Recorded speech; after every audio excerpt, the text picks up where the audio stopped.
There we go. And we back. So how's everybody doing today? Welcome in, welcome in. Make sure that you have some water. Say something kind about yourself. What's up, Lux? What's going on? Lily, good morning. What's wrong, Katie Cakes? Why you been better?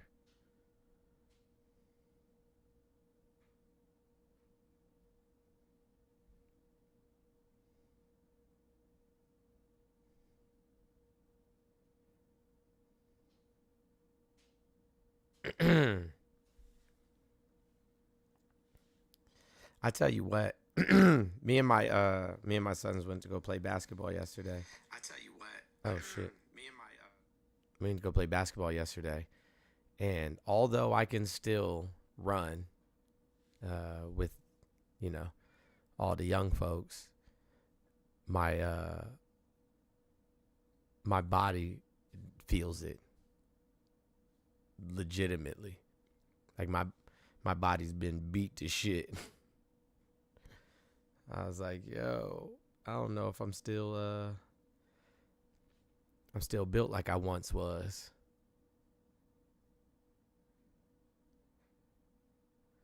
Rise Against, yes.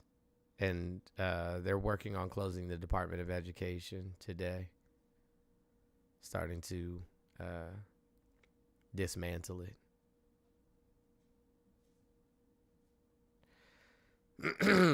This place is a fucking shit show. Yeah. I was actually proud of myself though. I'm not gonna lie. I was like, yo, I'm a lot better shape than I thought I was.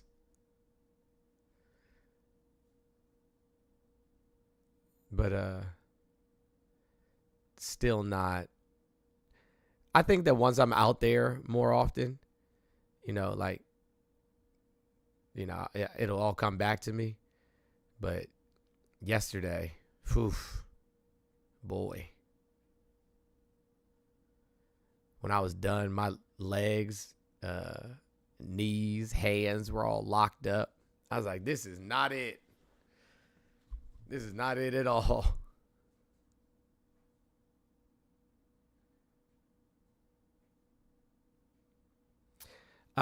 Actually, warming up is not that good for you. Believe it or not.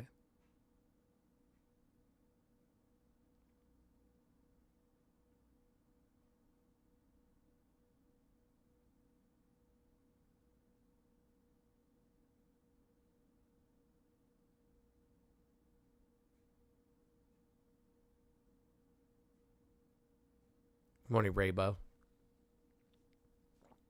Good morning, everybody on Twitch, everybody on YouTube. If there's people on Kick, good morning. What's up? How are you? Good to see you. Thank you for joining us on Dangerously Early, Dangerously Entertaining.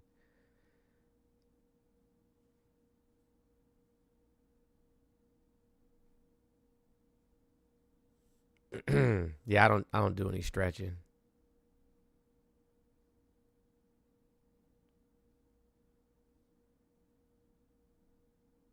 Mine, not yours. I feel you on that. I was having some real bad shoulder problems for a while. And I'm not sure why, but then it just went away. It just kind of like disappeared one day. I'm not complaining or anything, but basketball is not your forte.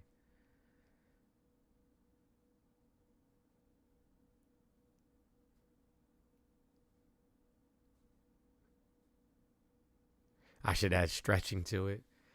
I don't know. I mean, shit. You know who some limber motherfuckers are? MAGA supporters. They're limber as shit. Like, I know they be stretching to bend themselves in those fucking pretzel knots. Gotta be.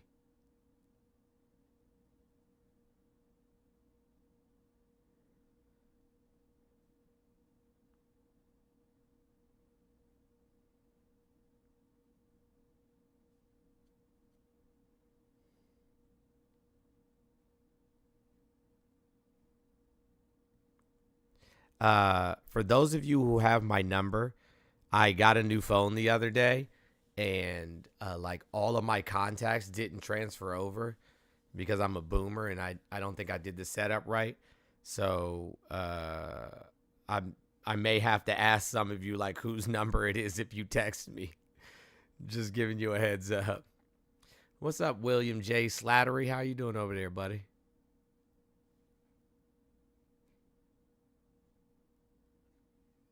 So don't take it personal. I'm letting you know right now. Oh, okay.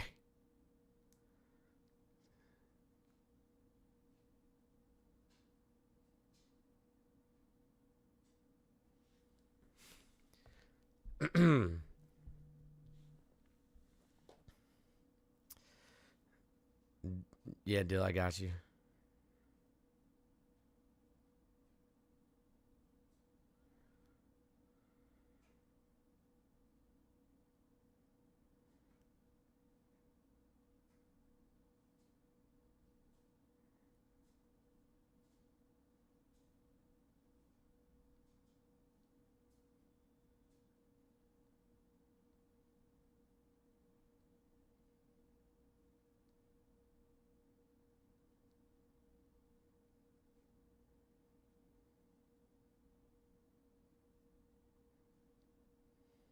I got you, Dill. Pretty good. Partaking in capitalism. Oof. That's always rough. I tell people that when I delete numbers out of my phone. Well, Dill, I'm not you.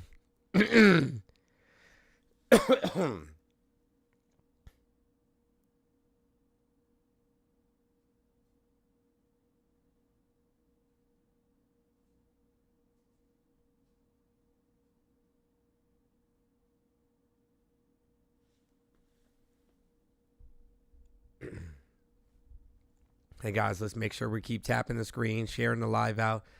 I was gonna wait for no rads for a little bit before I started going over the news, but I don't know what they're doing. I have no idea.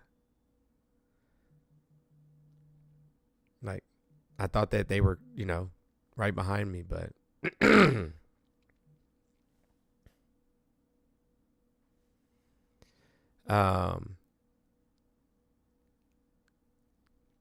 here, I think I'm just gonna go ahead and play this while we're waiting. So give me 1 second, and then I'll put it on the screen. Hold on here.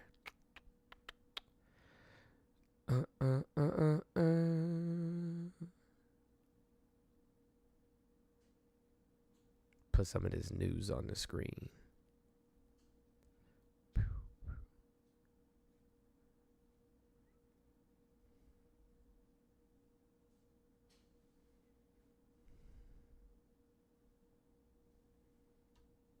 Okay.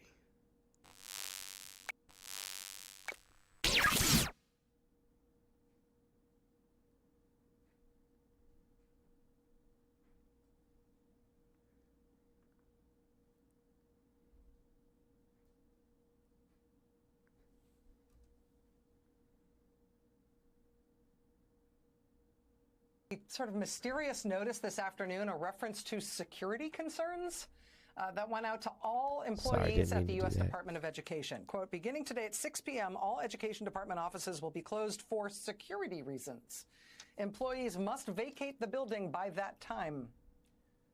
This notice also said all Education Department offices would be closed tomorrow and no employees would be allowed in. Now, this notice had no details about what these security reasons were, but it was pretty clear what was coming. After all, we've been through this a couple of times already now. It was just over a month ago when people who work at USAID got an email saying their office would be closed the next day and they shouldn't come to work. That was right before Trump set about completely dismantling that whole agency. Employees at the Consumer Financial Protection Bureau, same thing, sent a very similar note saying their office would be shut for the following week, just as the White House ordered the entire agency to stop all of its work. And sure enough, tonight, just after the 6 p.m. deadline for Education Department workers to vacate their offices because of some security concern, Trump Education Secretary, the billionaire pro wrestling executive Linda McMahon, announced that her department is cutting its workforce in half. They will begin firing more than 1,300 people from the Education Department tonight. And then, of course, she went straight to Fox News. That was the president's mandate, this directive to me, clearly is to shut down the Department of Education, which we know we'll have to work with Congress, to get that accomplished. But what we did today was to take the first step of eliminating what I think is bureaucratic bloat. And that's not to say that a lot of the folks, it's a humanitarian thing too. A lot of the folks that are there, they're out of a job. But we wanted to make sure that we kept all of the right people and the good people. If you find yourself starting to feel a little tug on your heartstrings for those 1,300 people who are out of a job tonight at the Education Department, don't worry. We kept all the good people. We kept all the good people. The 1,300 people who are getting fired tonight, they just aren't, they're not good. They're not good. Who is this for? The vast majority of the American people do not want this. A poll earlier this month, Reuters Ipsos, earlier this month found that fully 66% of Americans oppose abolishing the Education Department. Nearly half of Americans strongly oppose it, while only 16% are strongly in favor of it. This is not something Americans want, but Donald Trump is trying to do it anyway, apparently starting with firing fully half the people who work at that agency tonight. This is from NPR on the Trump administration's announcement tonight that they're firing 1,300 people from the U.S. Department of Education. Quote, AFGE, American Federation of Government Employees, Local 252, a union that represents Education Department employees, released a statement in which its president, Sharia Smith, said, "We will fight these draconian cuts." Minutes later, AFGE Local 252 told NPR that Sharia Smith was laid off, along with all 5 of the chapter's other union officers. Joining us now is Sharia Smith. She's president of a union representing 2,800 employees at the Education Department. She served our country as an attorney for the Education Department's Office for Civil Rights until this evening. Ms. Smith, thank you so much for being here on Tonight of All Nights. I am sorry for what you're going through. Thank you so much, Rachel. My coworkers and I from all over the country really appreciate the platform you're giving us to talk about this. Is it the case that your whole office is being closed and your... Hold on a second, y'all.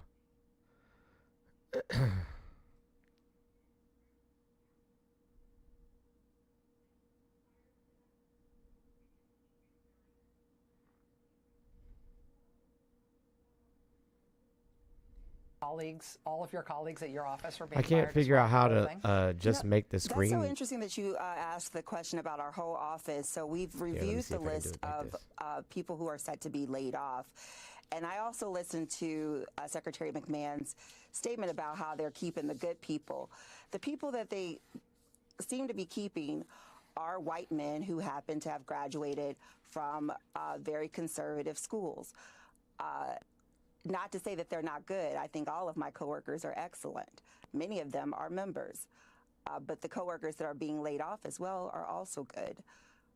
What is curious in the U.S. Department of Education is that the layoffs, the mass terminations, the administrative leaves are seeming to affect and impact disproportionately women and people of color. And the Department of Education should be a model employer. And I want American people to think about, do they want their employer to follow this model where the only people that are deemed good enough to keep their jobs and their ability to support their families are people who are from a certain race and are of a certain gender. Mm. I know that this has all just happened in the last few hours, but with what they've been telegraphing about their plans for the Education Department, I know that you and your union colleagues and your colleagues at work more broadly have to have been expecting the worst. Do you believe that your union or that the employees more broadly have recourse to fight these firings and have recourse to fight their efforts to abolish the department? Well, absolutely, because their efforts are illegal. Again, since the new administration came into office, we have experienced mass terminations and unchecked unprofessionalism. And people just not going by the rules. Even this layoff is not something that should have occurred. The layoff was not because of a budget shortfall. The president can't just lay people off because he does not agree with them or he does not like the color of their skin or their gender. So certainly we are availing ourselves for, of all recourse to challenge this and talking with attorneys, and we have been since the first round of layoffs on January 21st. And so, we'll be fighting, and we hope the American people will fight with us. Linda McMahon, in explaining what she's doing here, has also said that the American people should expect that there will be no interruption to any of the programs that the Education Department administers. I have to ask you if that is possible with what they're planning tonight, with half the workforce gone overnight. Absolutely not possible. Since January 21st, our entire agency has been interrupted. We've been told not to work. We've had people who have been forced from working, even though there have been high performers. There's no way, we were already understaffed. There is no way we can continue operations at the levels that we had been when you have half the workforce and you have fired great people. You have fired high performers. There's no way. If you believe that, I have a bridge to sell you in Brooklyn. Sharia Smith is the president of the AFGE union that represents Education Department employees. She's an attorney for the Education Department's Office for Civil Rights. She was fired this evening, but as she says, she believes that she and her colleagues have absolute recourse to fight back against these firings as illegal. Ms. Smith, again, I am sorry for what you and your colleagues are going through tonight. Thank you for taking the time to talk us through it, and please stay in touch with us as this proceeds. I know this won't be the last we'll be hearing from you. Thank you, Rachel. All right. Good luck to you.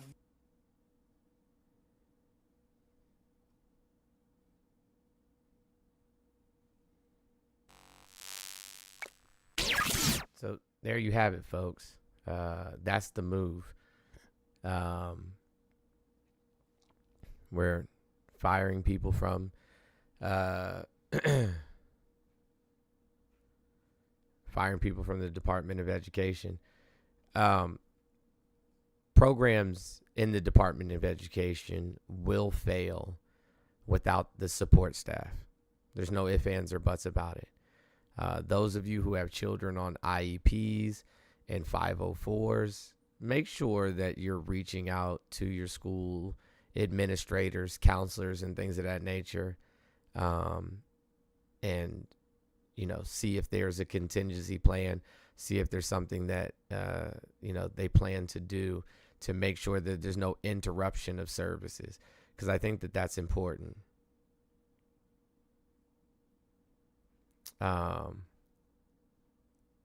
Because it's important that our children, especially those, who have children on the spectrum, whether it be autism or ADD, AUHD, any of those things, are getting the necessary resources to be successful in school. A lot of pension fund managers and money managers across the United States are in a panic because of AT&T, Amazon, Tesla, and a few other, major stocks taking some heavy hits over the last couple of days. A lot of these people, put their, a lot of these money managers put their money into what they believe to be sure bets, to make their clients the biggest return on investment. But things aren't looking good. What Trump did yesterday would not be accepted from any other president in American history. Like, he looked like a whole fucking used car lot salesman. Like, putting Teslas in front of the White House and shit. Like, what are we actually fucking doing here?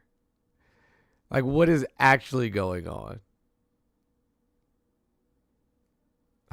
Man, oof. Like, again, this wouldn't be accepted from any other president ever. No way, no how. I really don't get it. Right. Oh no, the rich losing money. Some of these people that are losing money aren't rich though. Some of these people aren't rich. Like these people that have pensions that are, backed or funded by their unions, or like, teachers' pensions, stuff like that. Like these people aren't rich. They're just trying to save up for, for their retirement. These people are not rich people. They're just, regular, everyday working class people. I'm being told that we have a lot of people on YouTube, Twitch, and Kick. So I'm going to turn the call line on. The call line is 407-900-1693. You guys can feel free to call in, and whatever you have to say, you can say there. I can assure you that my mods or nobody else is going to argue with you in the chat on YouTube, though. That's one thing for sure. Two things for certain. I heard I was being summoned. Your favorite sleep paralysis demon was here. I don't know. Nikki said that you said you were waiting. You were gonna wait for me. Oh yeah, I was trying to wait for you in terms of like going over the news. So we talked about the firings from the Department of Education, including 50% of the staff. chairperson, and then we talked about Donald Trump's stunt of putting a bunch of Teslas in front of the White House. Yeah, it's fucking nuts. And what was the other thing? Money managers that are managing pensions and people's retirement funds are in a panic right now. Of course. Sorry, I don't have it on. No, it's okay. I'm gonna. Oh, never mind. Guess I'm not. Hi. Well, I'll just go. You're okay. I didn't expect it to change so quickly. No. I'm like, just kidding.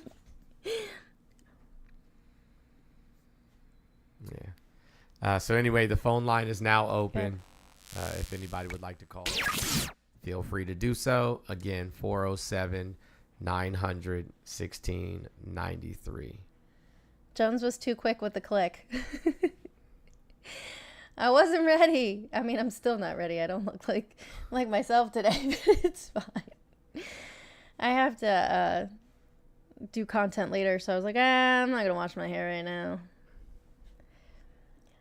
I am bananaed on my main account from yesterday's live stream. We're working on fixing that issue, and hopefully it will be fixed. But yeah. So I'm not really sure what's going to happen with Josh Wheel tonight, if it will be on my account or if it will be on Jones's account. We shall see. TBD. I can actually see, so that's exciting. Oh, you have your contacts in? Yes, I have my contacts in. I definitely don't wear them often, but yes, I'm wearing them today. And they actually aren't bothering my eyes or anything, so, I'm kind of excited. I just really quickly wanted to point out, for those of you in the comment sections, anywhere and everywhere, myself and NORADs are not Democrats. We don't play your party politics. To be honest with you, we think it's weird. These aren't football teams that people are rooting for. These are fucking people's lives at stake. Like, y'all need to get off of this idea that you have to be aligned with one party or another. Right. Like, that's not beneficial to anybody. Like, y'all are out here acting like, you just rooting for another team in the Super Bowl. Like, we are far past that point. This country was never even designed to have a two-party system. And the sooner you realize that that the people that sit in these offices are hired employees, they're literally employees, then thank you, Skippy, the better you'll be. Like they don't govern us. They're not meant to, you know what I'm saying, like be in charge of us. They're supposed to go to DC and represent our interests. The same with the president. I don't know why this is such a hard concept for people to understand. I really don't. D Flipper, what's going on?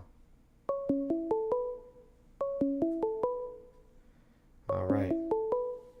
We have a phone call, so I'm going to go ahead and answer that. Hello, caller. Name, age, and where are you calling from? I'm calling from Los Angeles. Your name? Steven. Age? 34. Okay. Hi, Steven from Los Angeles. I want you to keep in mind that this is streaming live to multiple platforms. I don't care if you curse. Just make sure that you're using appropriate language. So no slurs and no isms. Cool? Got it. No slurs and no insults? Isms. I don't care about insults. Oh, isms. Isms. What are yeah. isms? Sorry, I don't know what those are. Like racism, shit like that. Oh, I can't say that. Yeah. No, you can say racism. Just don't be a racist. Oh, but don't practice isms. Correct. Got it. Correct. At least try not to. So anyways, what would you like to talk about? You got me kind of triggered on the isms. Why is that? I'd like to practice some patriotism. Oh, okay. Well, sure. What do you consider patriotism? Wanting the best for our country. Okay. Do you want the best for our country? Yeah, I think so. Okay. Who did you vote for?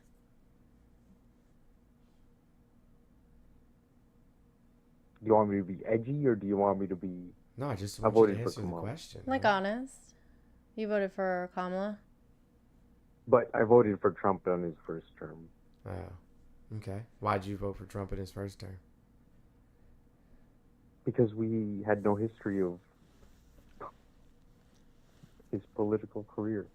I was hoping he would make some change. Yeah, definitely that not. He did. Yeah, for the worse. Yeah, exactly. Yeah, definitely for the worse. Is there a topic on the background that you don't necessarily the point agree I with? voted for him,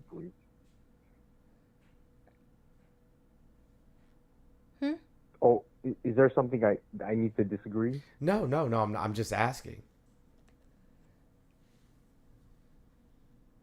Was there something on the background that you disagreed with?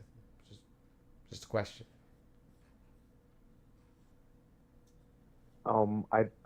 Something on the background? No, I don't think so. Gotcha. So again, I'm gonna ask you, like, what does it mean to be a patriot to you specifically? Wanting the best for your country? Okay. I guess that's what comes to mind right now.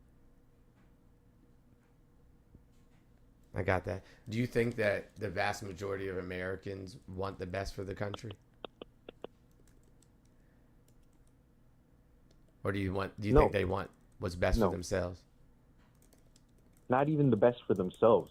I think most of the country wants worse for themselves. No, I don't think that's it at all. I think that they're willing to have worse for themselves in order to harm the people whom they dislike. They're willing to have worse circumstances for themselves. That's what I meant. As long as, it keeps them in a social hierarchy above people that they dislike. That's what I meant. Gotcha. Yeah, I think most of the country wants worse for themselves if we believe the popular vote. Yeah. I just want to be clear for some comments that I'm being shown. So I want to reply to them really quickly. No, Kamala did not try to keep anybody in jail. That's a lie. As a matter of fact, she wasn't named in the lawsuit against San Francisco, against California. In addition to that, Jamal Truelove himself asked people to stop bringing his name up and putting him in this scenario because it's not true. Aside from that, no, I am not a Democrat. I am a communist. I am registered independent, and I am a communist. I don't care anything about your fucking political parties. I think that the vast majority of you are idiots. I think that Republicans look to harm marginalized groups, and I think Democrats are complacent. I think they just allow this shit to happen. And It is my firm belief that liberals are destroying the country. I don't disagree. I don't disagree. If we want to talk about country destruction, we can talk about this new article that just posted from the Associated Press about the retaliatory tariffs that will be coming out of Canada and the EU. Let's hear about them. So Canada announced that Canada will announce Canadian $29.8 billion, which is $20.7 billion in U.S., in retaliatory tariffs in response to the 25% steel and aluminum tariffs that were announced yesterday. The official spoke on condition of anonymity because they weren't authorized to speak before the announcement. So this is like an unofficial official announcement that this is what's going to be happening. Also, the EU announced on Wednesday that there's going to be retaliatory trade action towards the U.S. on industrial and farm products, responding within the hours to Trump's administration increase on tariff for steel and aluminum products to 25%. So the EU and Canada are now going to be engaging in retaliatory tariffs against the United States for his newest 25% announcement of tariffs. Shit about to be fucked up. And this whole, I'm so tired of hearing, it's gonna get bad before it gets good. It's gonna get, we have to break it down to build it back up. Like, no, we were building things back up. We were moving in an upward direction. Why would you set your house on fire and burn it to the ground because you thought you saw a spider? Like, please don't do that. Why? Why are we doing this? We were doing well. Our economy was growing. Things were going okay. Like, why the fuck do you think we need to get rid of everything and burn everything to the ground to make it better? Because they know, well, they think. Here's the crazy part. They think that it's going to hurt the people they don't like. They think that it's going to hurt black and brown people. It will hurt people they don't like. No, it will hurt everyone. It's going to hurt everybody. But to be honest with you, the people that are going to be harmed the most in this scenario are going to be like elderly white people, going to be white people that live in like middle America, like your Alabamas and your Tennessees and your Kentuckys and your West Virginias and shit like that. Like, it's really going to hurt those people, you know, the trailer park, occupants, the people that are on SSI and, WIC and all of these other things. It's definitely going to hurt all of them. But if we're looking at the statistics, right? White people make up 42% of the population living under the poverty line. 42% of the population living under the poverty line are white. And most of them voted for Trump. Yeah, and they receive 69. Oh, no, sorry. It's up now. They receive almost 75% of the benefits. I was gonna say, it's like 74 something point something percent of the benefits. I thought it was 73.6. Yeah, it's like 73.6% it's close of the benefits. To 75%. Yeah. So, like, it's going to hurt a bunch of white people. Black people survived slavery, the Great Depression, Jim Crow, like, you name it. Because I feel like the black community truly understands community, and white people only.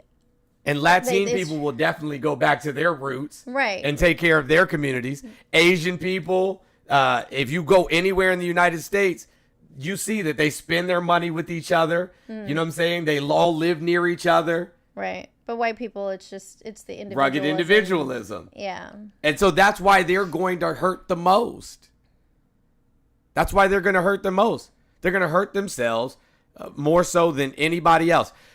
Gay people, trans people, they've been living in obscurity for, as long as Western society has been around. This is not new to them.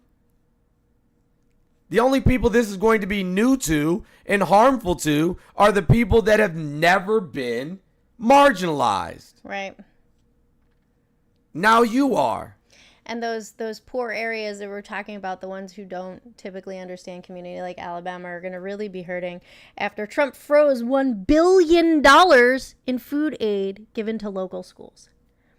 Many of these children, this is the only meal that they have access to every day. Title I schools are going to be hurt the most. And most of the Title I schools are in low-income, red states. Right. These are the children who are going to be hurting the most. Who the fuck wants kids to starve? I don't understand this. Who wants kids to not have food? Am I missing something? I think you're missing that they wanted to create a divide. That's why we had low-income kids get those cards. So those most places don't do that anymore. Pay $1 for but most places don't do. Would hate on those kids. Yeah, but most people do. That would give Hi, Steven. Hey, bro. Steven. Can you hear? Steven, they don't do that anymore. Yeah, they don't. Most places don't do free and reduced lunch anymore. Everybody just gets free lunch. Now there are exceptions. There are places that still do free and reduced, but for the most part, lunch is free for most students. And many places, like here in Florida, breakfast is also free. And it doesn't matter your parents' income level, everyone gets it. Yeah. All kids should have access to food.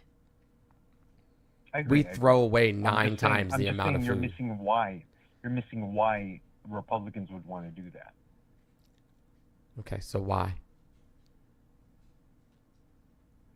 To create little Republicans, so little rich kids can hate on poor kids. Yeah, but at least that's how I grew up. Yeah, but it's going to be a bunch of Republican children in red states that are starving, so that doesn't really make sense. I didn't say Republicans. I said rich kids. Oh, gotcha. So you're saying that they want to just prop up the rich even further. I'm saying that's what they want. I'm not saying it's right. I would like to say that's wrong. I thought you were saying little Republican kids. That's my apologies. That's what I wanted to say at the beginning, but I thought about it. That's what they wanted to create. Rich kids hating on some poor kids. Yeah. I got you. Well, thank you for calling in, friend. We do appreciate you. I'm going to open up the line for the next caller. But thank you for coming in. The call line is back open. Let me see who we got over here on TikTok. The call line is back open. Go ahead. Michael Ryan in my YouTube chat talking big shit. I need you to call in because I'm not going to argue with you in the chat. There are things that you do have to provide. I'm sorry, you don't have to provide them. They send it home to everyone, and it does not impact your child's ability to get free lunch. Now, if your county in Florida is not providing free school breakfast and lunch for your children, that's something that you need to talk to the Board of Education about, because the counties that I listed to you in the chat do in fact provide that for the children. So call in and have a conversation. Michael, that stuff is voluntary, sir. And that is just for data collection for the USDA.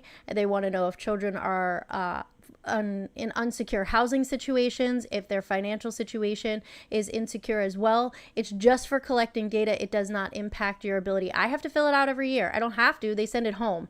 I fill it out because it helps the school get more funding for those programs. I just wanted to make a comment. I'll give you context. Sure. Well, good morning. How are you? I'm very good, very good. I'm Gary from Newton, from Toronto, Canada. Okay. I'm a seasoned accountant, and I've been doing this for all my life. I live in Canada. I'm just going to give you the Canadian perspective. Number one, we didn't want this to happen. Number two, I think Americans lack knowledge about Canada. And so I was in Fort Lauderdale for business recently. I had a conversation with a lawyer, and the lawyer said to me, why are you worried about being the 51st state? And I said, well, we don't want to be the 51st state. And we have enough power in our hands. Of course, from a scale, U.S. has more power, but we have some power and leverage. And that's all I really want to say, that this didn't have to happen, but it brought Canada closer together. The Canadians who fought the left wing and right wing fighting are united over one common enemy, and that's the United States. Mm-hmm. Yeah, we know. We know. Yeah. We're singing "We Are the World" and holding hands in Europe, in Canada, in Australia, everywhere else. United States and their isolationist policies will backfire, and it already is. Yeah. That's all I wanted to say. And yeah, I love Americans. I love the people because I have family in New York and in Florida. So I'm originally from Jamaica, me a yard boy, Jamaican, but soon to be retired. So I just want to say, I listen to your program. Very interesting stuff. Very cognitive. Good stuff. Keep up the good work. Thank you. We appreciate that. Yeah. The funny thing is like the vast majority of the people that, you know, call in or come up here and argue with us and things of that nature are wildly uneducated. They don't have any idea how our government works. They don't have any idea how the economy works, how global trade works, how foreign policy works. None of that. They just hear Trump's, you know, who's a fucking blowhard. You know what I'm saying? They just hear him waffling about how he's this tough guy and that without him, no other country will respect us when they don't respect him. No, they don't. Warren Buffett is literally sounding the alarms, telling people the rest of the world has lost all faith and confidence in us. And the thing is, like, see, maybe I'm looking at this from like a woman perspective, but whenever I see a man who just beats their chest all the time, talking about how strong and how powerful they are and how all these things, like putting themselves on a pedestal,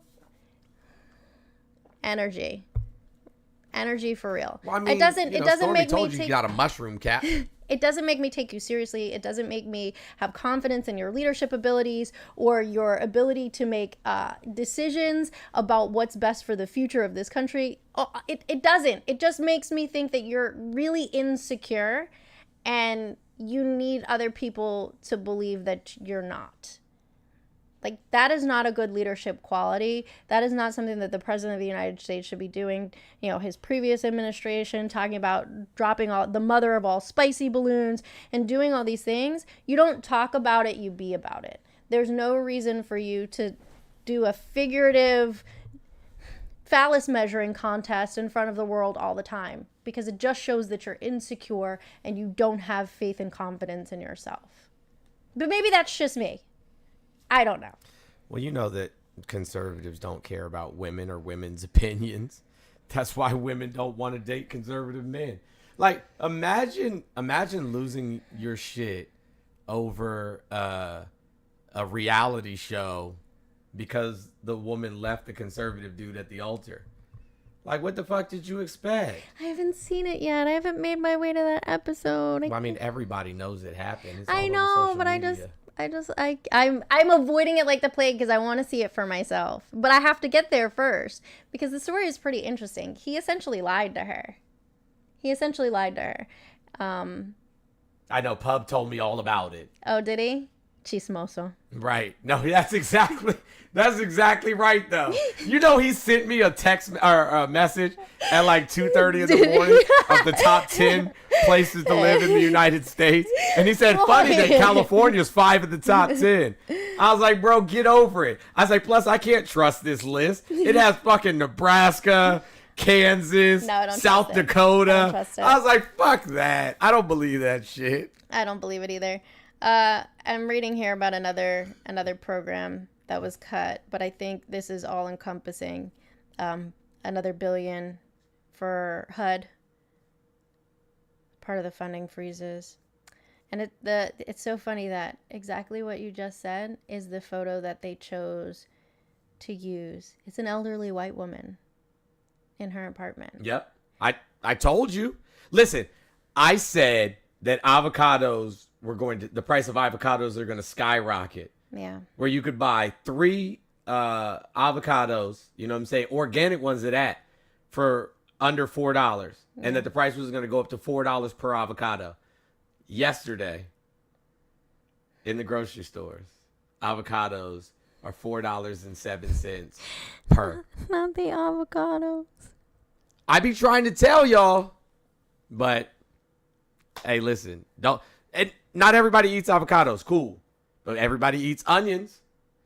But listen, I really like arroz con habichuelas with the aguacate. It's so good.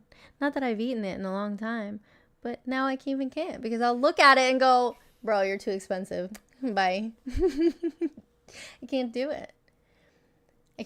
Eggs are still expensive. I bought eggs yesterday. They were $5.67 for a dozen, and not jumbo, like just regular sized eggs. Mm-hmm. So that's still pretty expensive. It's not like the $9-10 that people were saying prior to the election and the reason that they voted for Trump, but it's still pretty expensive. Eggs probably like 1.5 years, 2 years ago. Well, we live in a major agricultural state. You know what I'm saying? Like if you were to go somewhere in the Northeast or the Midwest towards the north, you know what I'm saying? Like eggs are probably significantly more expensive there. Well, I think we're just going to have to move and get chickens. You want chickens? Not necessarily. Me neither. They make a lot of fucking noise. But we said we were going to get a parrot. Parrots are much noisier than chickens. I don't know. Anyways. We can teach the kids. We can teach kids in the community how to care for chickens. Yeah. Guys, we are a representative democracy. If you don't understand that, I don't know how the fuck you made it out of school. The United States is a representative democracy. A republic means you have a charter or a constitution, which we do have, right?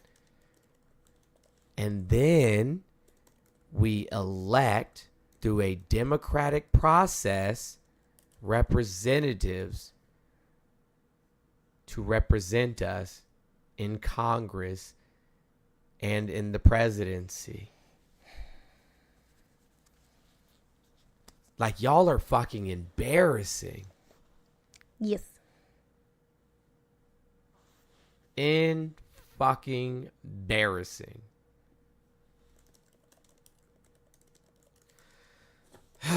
Man. Like, it's fucking absurd.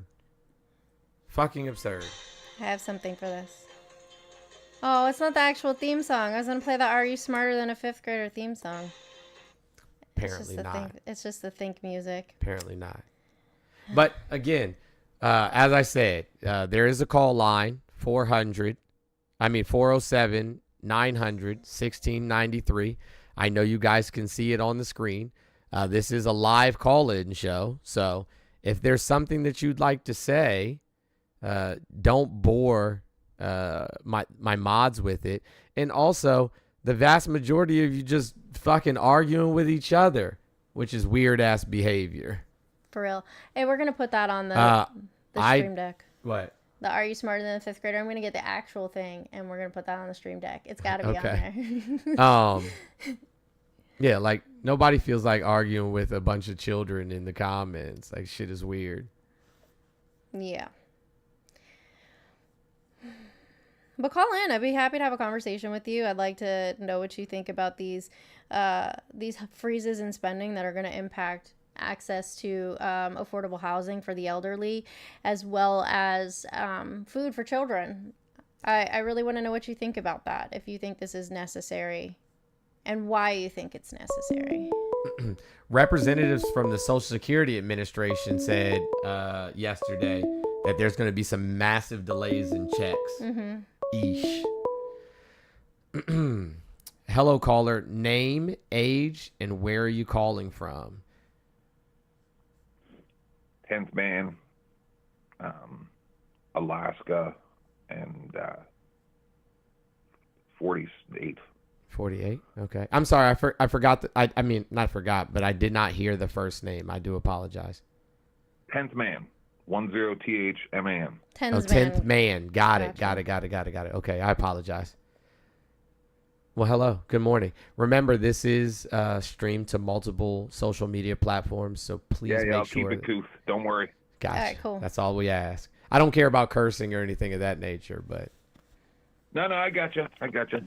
And so, I literally just logged in. I've only been listening for a few minutes. All right. But I've been doing this for a real long time, so. Doing what exactly? I have a couple questions for you guys, just because, Okay. Okay. So, did you guys speak out this strongly when Biden was going to forgive student debt? Yeah, I didn't vote for Biden, but absolutely I support. No. But I'm talking about right now. You're saying this isn't what people voted for, right? Mm-hmm. I'm asking. People Did you voted guys for speak Biden out? to end student loan debt. People voted specifically for that. But what I'm asking is, did you speak out against it? Nope. No, why would I? I think that student loan debt should be forgiven. So you do not believe that people who voted for Trump voted to end waste, fraud, and abuse? That's not waste, fraud, or abuse. Do you know why we started charging tuition to colleges, to state-funded schools? No. I'm just asking, with Trump specifically, what is he doing that you believe what the people did not vote for? Yeah, so he's not eliminating waste, fraud, or abuse. Like, none of that's actually happening. And he also didn't run on that. I heard him say that he was. Yeah, he didn't run on that. As somebody who works in politics, I can assure you that wasn't part of his platform. If we look at Agenda 45, which I have no problem pulling it up on the screen, we see that that's not one of the tenets. Okay. All I know is he ran on lowering grocery costs. He ran on getting rid of essentially anything that helps marginalized groups. He ran on bringing back stop and frisk on a national level, giving the police full immunity. He said he would end the war in Ukraine before he even entered office. Didn't happen. Said that the conflict or the apartheid that is happening in Palestine would end on day one. That grocery and gas prices would come down day one. Mass deportations, which is only going to hurt the American people and the economy. So he did none of that had to do with waste, fraud, and or abuse. And again, forgiving student loans, knowing that the only reason student loans exist in the first place was to prevent black and brown people from being able to get into institutions of higher learning, then I have no problem, especially when we also know that those loans are predatory in nature and hurts everybody. Right. When we talk to people who are Gen X and millennial, they say that their biggest challenges in being able to save for their future and start families, which is something that the Republican Party is obsessed with, people giving birth, is the fact that they are so far in debt and they started their lives as adults in debt from student loans. So if we're able to give people the opportunity to not have to pay back $40,000 and they can buy a home and they can start that family, then they should be able to do that, especially when we saw people who already are wealthy get PPP loans during the pandemic and then never pay them back. And then never pay them back. That part. And they specifically met the requirements for not having to pay it back by posting job postings and then never hiring people to fill those openings. Yep. So I support it. And the people who voted for Trump, the conversation that I have often is that Trump supporters don't know what they voted for. And when we have these conversations, they truly don't articulate what they voted for. And if they say, well, I voted for this policy, when we discuss the implications of that policy, both negative and positive, they don't know. They don't understand. Okay. But I remember Elon and Trump both talking on Twitter and other places before Trump was elected about the Department of Government Efficiency and Elon, that he was going to be part of it. Mm-hmm. When they spoke on Twitter, the conversation that was being had was, one of the things they talked about was them not liking unions. and destroying the auto workers union, which is absolutely insane.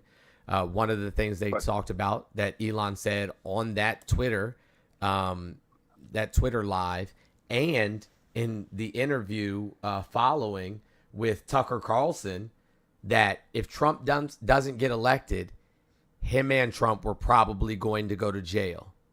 And he said that both on that live and with Tucker Carlson. It's very hard to have a conversation when you guys don't stay to the point that we're talking about. I'm not trying to be difficult. It's just when you say 5 different things, it makes it very, very difficult to have a conversation. But can I just say something just to you real quick about Doge prior to the election? On November 12th, that was when it was announced that Elon would lead the Department of Government Efficiency. No, they were talking about it on Twitter before that, though. I'm just for clarification on our timeline that we're gonna all, I'm sure, discuss. It was announced after the election that Elon would lead it. That's all. Yeah. So on that Twitter live, there was no indication that Elon was going to be part of our government. None whatsoever. But I remember them talking about it before the election. Yeah, but the actual evidence shows differently. So maybe your timeline is off.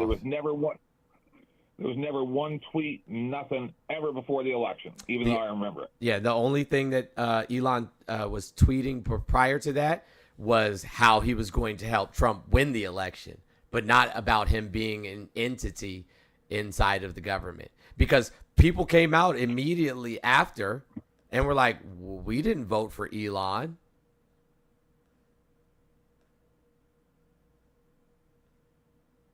Yeah, that's not what I remember. 1 second here. I'll Google it myself. Sure. Yeah, absolutely. Go ahead. No problem. First offer Trump to help with spending. There we go. Oh, shit. His first offer, USA Today, was Do you have March. No, that's not true. This is when it was published. Let's see here. See, I don't have my computer turned on right now.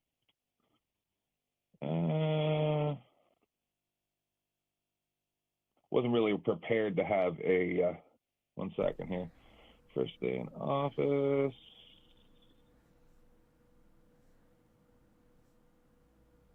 You know what? I don't want to waste your time. Let's just say everything you're saying is correct, right? Because I don't even like Donald Trump or Elon Musk. Mm-hmm. It's shocking to me when people come out so strongly against a government official. I want to tell you, I have the whole timeline here, and you are correct that there was a podcast in which Elon first publicly mentioned interest in what would eventually become Doge, but it wasn't like an official thing. I'm looking through the timeline now just to see when and where it happened. So prior to the election on September 5th, Trump called for the creation of an efficiency commission led by Musk during a speech at the Economic Club of New York. So that was September 5th. Right. And there was no mention, there was no discussion of it after that. That was the only event prior to the election where Trump and Elon specifically talked about this.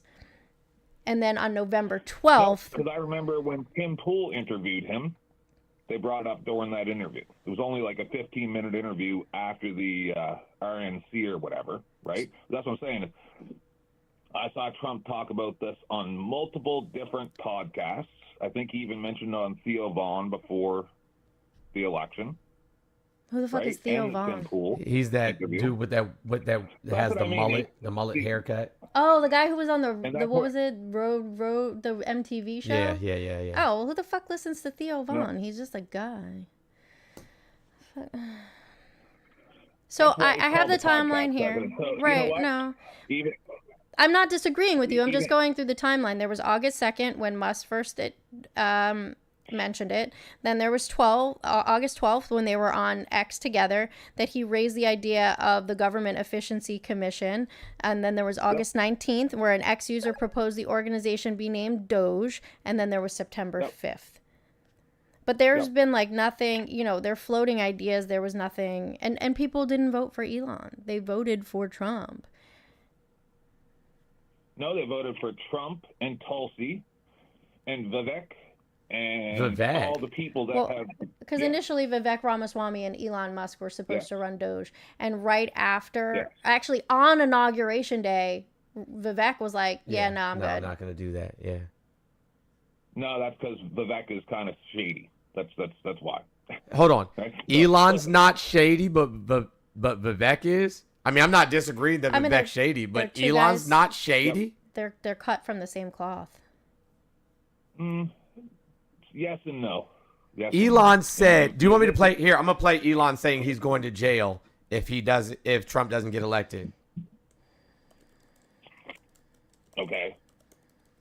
So, are you guys on the side of Trump going to jail? He should go to jail, he should go to jail for multiple reasons. Okay. So then...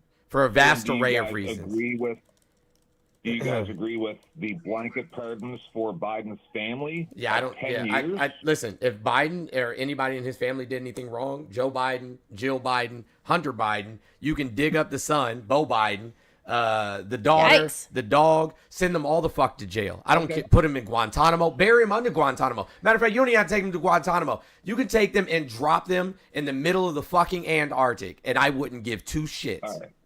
All right. Then I apologize for my conduct up until this point. I expected you guys to be all like, yay, Democrats. No, absolutely. We're not. I'm of the exact same mind. And we're not Democrats. For taking up your time. I'm not going to take up any more of your time. I used to do shows, and I don't anymore because I got injured by the jab. So I'm in pain all the time. My motto is this. Our government and their guards are mafia-controlled terrorists. Citizens are considered livestock to be utilized or disposed of as they see fit. And you're not wrong. These people are evil. Trump's evil. Musk's evil. Biden's evil. Kamala was evil. The only thing I can say in closing before I let you guys go, and then I'll continue to listen on YouTube, is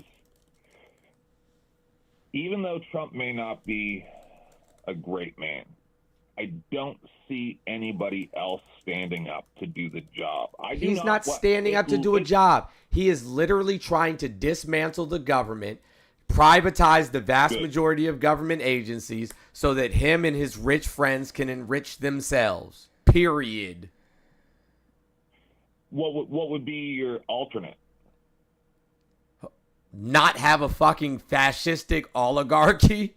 Right. Like, I'd rather not have a government at all. Same. Okay, but we do, right? Yeah, so if we're going to have a government, we should have a government that actually represents the people, not represents the interests of corporations and ultra-wealthy. Can you give me an example of that in history or currently anywhere on Earth where that works? Yes, I can definitely give you an example of that in history.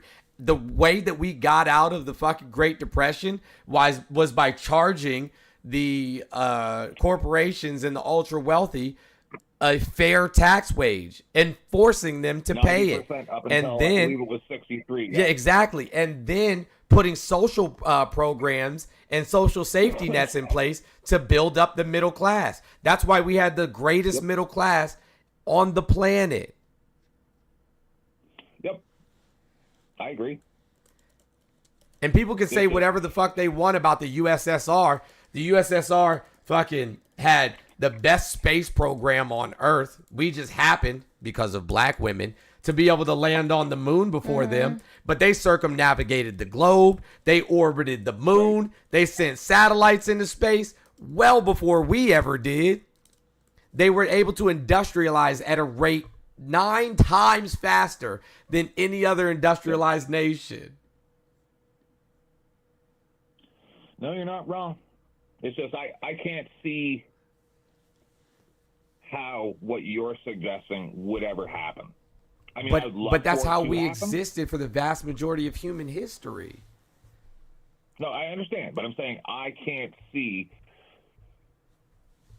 how, when the president of the United States, i.e. Joe Biden, stands up during one of his addresses and says, there's nothing that you guys are going to be able to do because you can't fight F-16s. You can't. Right? When you have your elected president threatening that if you try to stand up against them, that they're going to use the military against you. Was that the context of the conversation being had? Because I don't know anything about that. Hold on. Let me see where it says this. Joe Biden says you can't fight F-16s. Yes. F-16s. All right, let's see.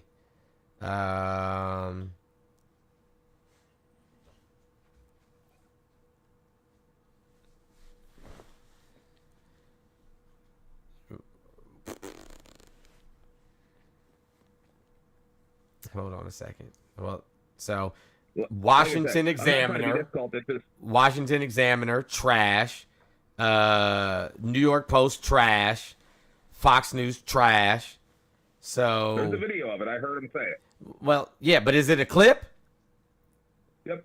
Oh, okay, so it's a clip. So we need to. So we don't know the context or anything. No, I watched his speech. I'm saying it was a speech. Like a town hall or something. President Biden took another swipe at Second Amendment supporters. This is the Washington Examiner, by the way, which is a far right leaning. But it was a speech. So if you can track it down, where's the whole speech? So if he's taking a swipe at Second Amendment people who are saying they were going to rise up against the government, and his response was, "You can't fight F-16s," like, duh. This is what he actually said.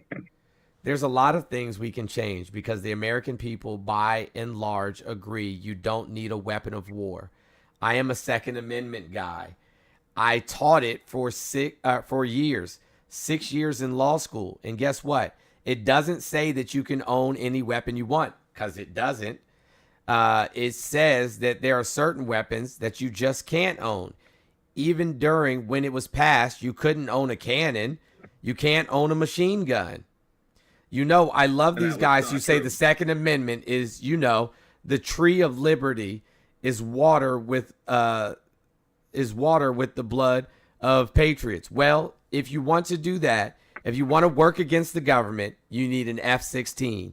You need something else than just an AR-15. He's not lying. Everything that he said in that is absolutely correct. Right. 1000% correct. That's the government. That's the government threatening to use the military. No, it's not. It's saying that if you were to just line up a bunch of gravy seals, you know what I'm saying, and fucking Call of Duty players with their AR-15s that they don't even know how to shoot, in addition to that, have never been shot at in their entire life, and have them go up against the government, they're going to get smoked. So then you agree that it's okay for the government to use the military against its own citizens? No. Did I say that? No. What it seems like you're supporting what he was saying. Yeah. So should we allow the people like the J6ers to fucking storm the Capitol and rub shit on the wall and carry a traitor flag through the halls of you know what I'm saying, the Capitol? Fuck no. As a matter of fact, it's crazy that only one person got unalived.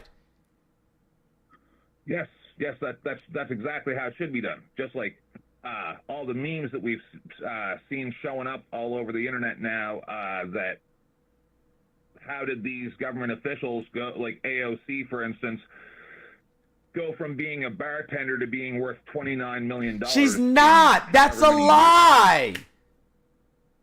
No, it's not. Yes, it is. She's not worth anything close to that. Bro, we can all just pull it up. They have to file their taxes every year. How much is AOC worth? Fact check. Alexandria Ocasio-Cortez does not have a net worth of $25 million.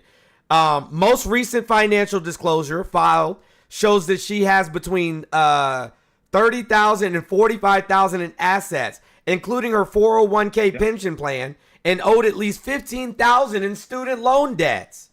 She doesn't have any money.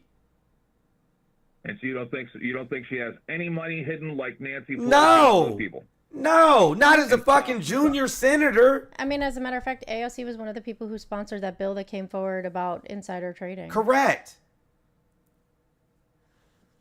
Yeah, I think you're wrong about that. I'm not wrong. I've been right every time They have, until now, but you're not right. You haven't been, right. No, you haven't. She's not worth anywhere near that. You're also incorrect about the context of that quote.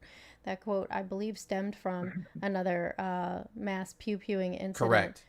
Because people don't have the. It was after a mass unaliving. So. Okay, was that mass unaliving in a gun-free zone?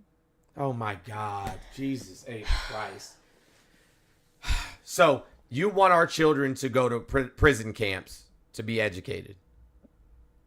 No, I want people to be able to carry. You want our children to go to themselves. prison camps to be educated? Nope. You want teachers. Number one, You want teachers who are underpaid and stressed the fuck out. The average teacher only lasts for 2.5 years, on average. Yep. So you want somebody who is underpaid, untrained, and stressed the fuck out to be carrying a gun. No, maybe the kids should be able to carry guns like they could 200 years ago. So here's the thing. Children accidentally unalive their siblings and themselves all the time. Have you ever served in the military? Nope. Nope. Okay, I have. And Yep. the firearms that people want to own that are under the purview of the Second Amendment only unalive children and innocent bystanders. They have no chance against the things that the military owns. They don't. As a matter of fact, they can just drone strike. So there's no need for it when we know that those firearms are used to carry out events that kill, unalive innocent people, particularly children. So I'm not against the Second Amendment. I'm not against the Second Amendment. What has happened throughout history every time they disarmed the populace? Nothing, because I know you're about to bring up Hitler, and he didn't disarm the populace. That's a common misnomer. It's a myth. It never happened. Besides the fact that he was pro gun. The only people that they took firearms from were the Jewish people after they arrested them. I mean, we did have these types of additional regulations in place during, what was it, the Clinton administration prior to that, and we saw violence go down where they had the automatic weapons.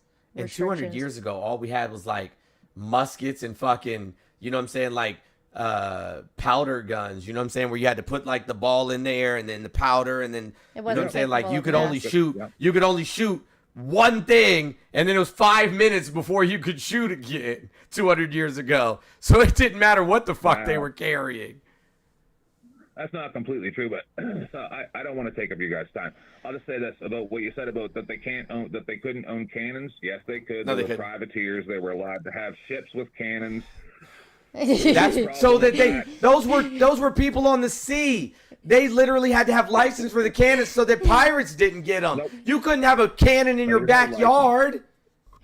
There was no license for a cannon. Yeah. No. Are you a historian? There was no license for a cannon. Okay. What is the second? You're not. How was the Second Amendment written? Who wrote it? And what specifically did they say was the purpose for them writing it? You'll have to refresh me.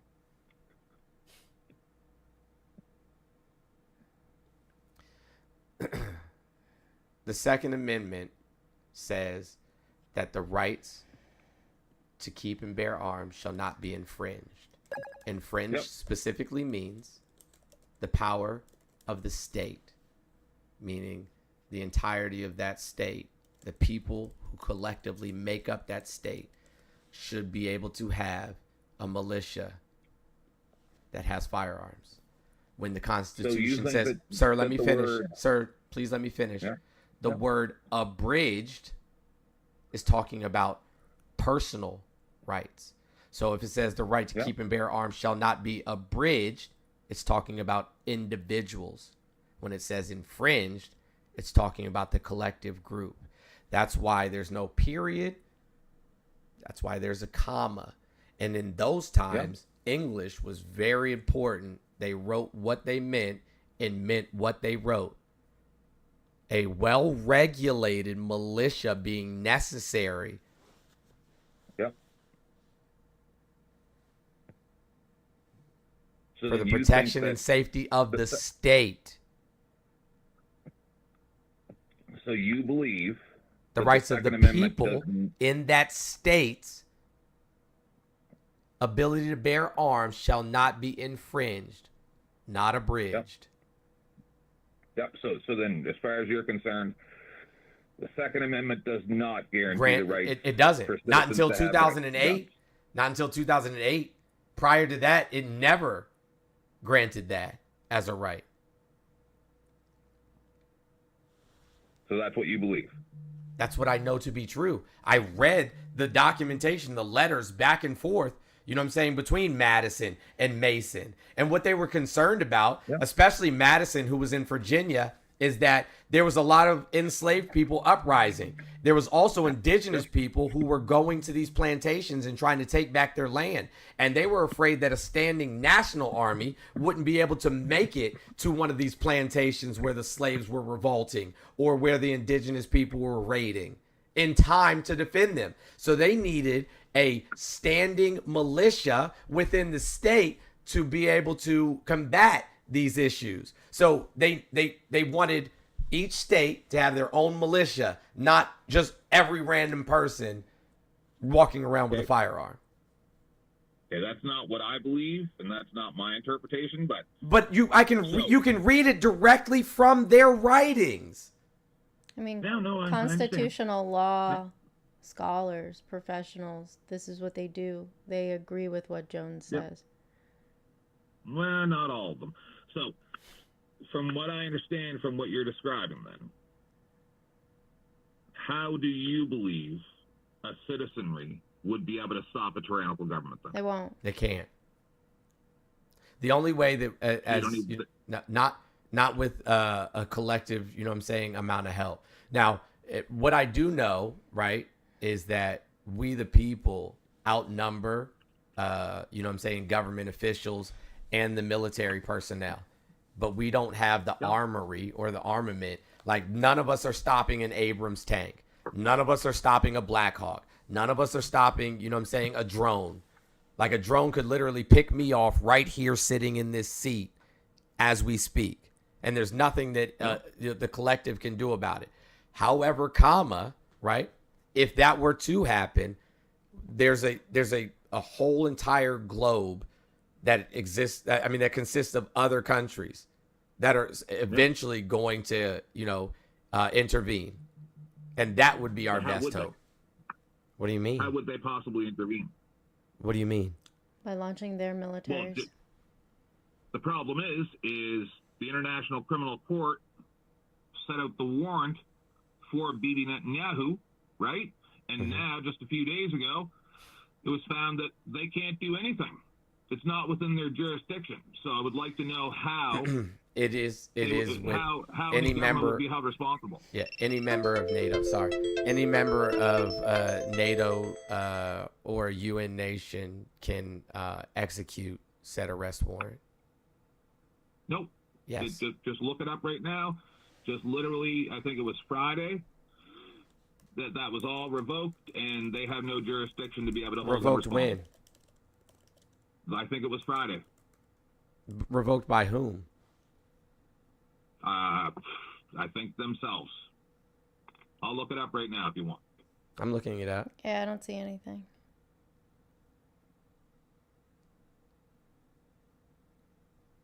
One second here. Yeah, no worries. The ICC arrest warrants against Deef, Netanyahu, and Gallen explained. Okay. Where do EU countries stand on ICC's arrest warrant for Netanyahu? I don't see anything recent. These are all from November and December of last year. No, this literally just happened. Because it was on, I believe, Jimmy Dore or Tim Pool. They were talking about it. Can we pick somebody who's actually, like, reputable? You don't think that Jimmy Dore is reputable? No. Do you watch Jimmy Dore? If this was something that was an actual case, like Al Jazeera, BBC, they would report on it. Reuters, Associated Press. Shit, even like the Middle East Eye would report on it, and it's not. There's nothing. So here it says, Al Jazeera, U.S. Senate blocks bill sanctioning ICC over Israel arrest warrant. But that Al Jazeera, what? Can you give me the title again? U.S. Senate blocks bill sanctioning ICC over Israel arrest warrant.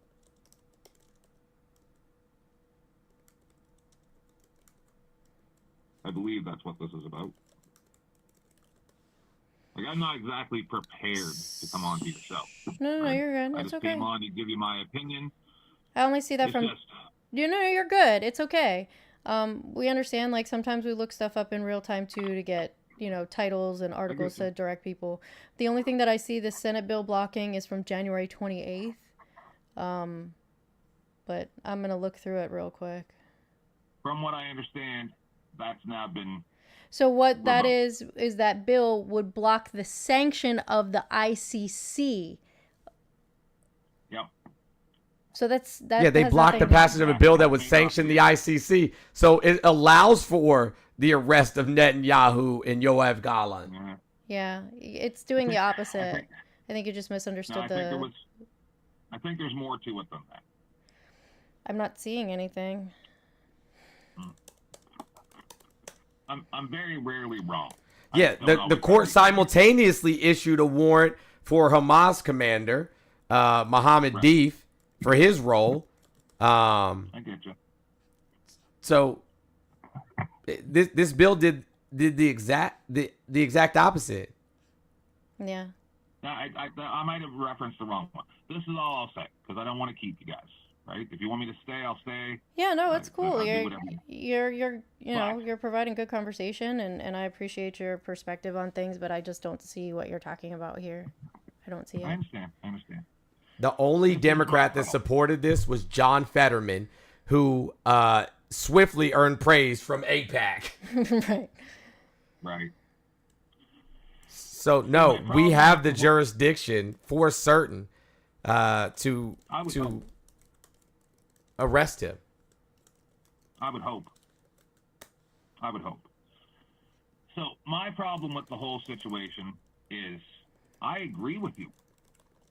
Yeah, I believe that if the highest income brackets had a 90% tax rate like they did for nigh on 40 years or something like that,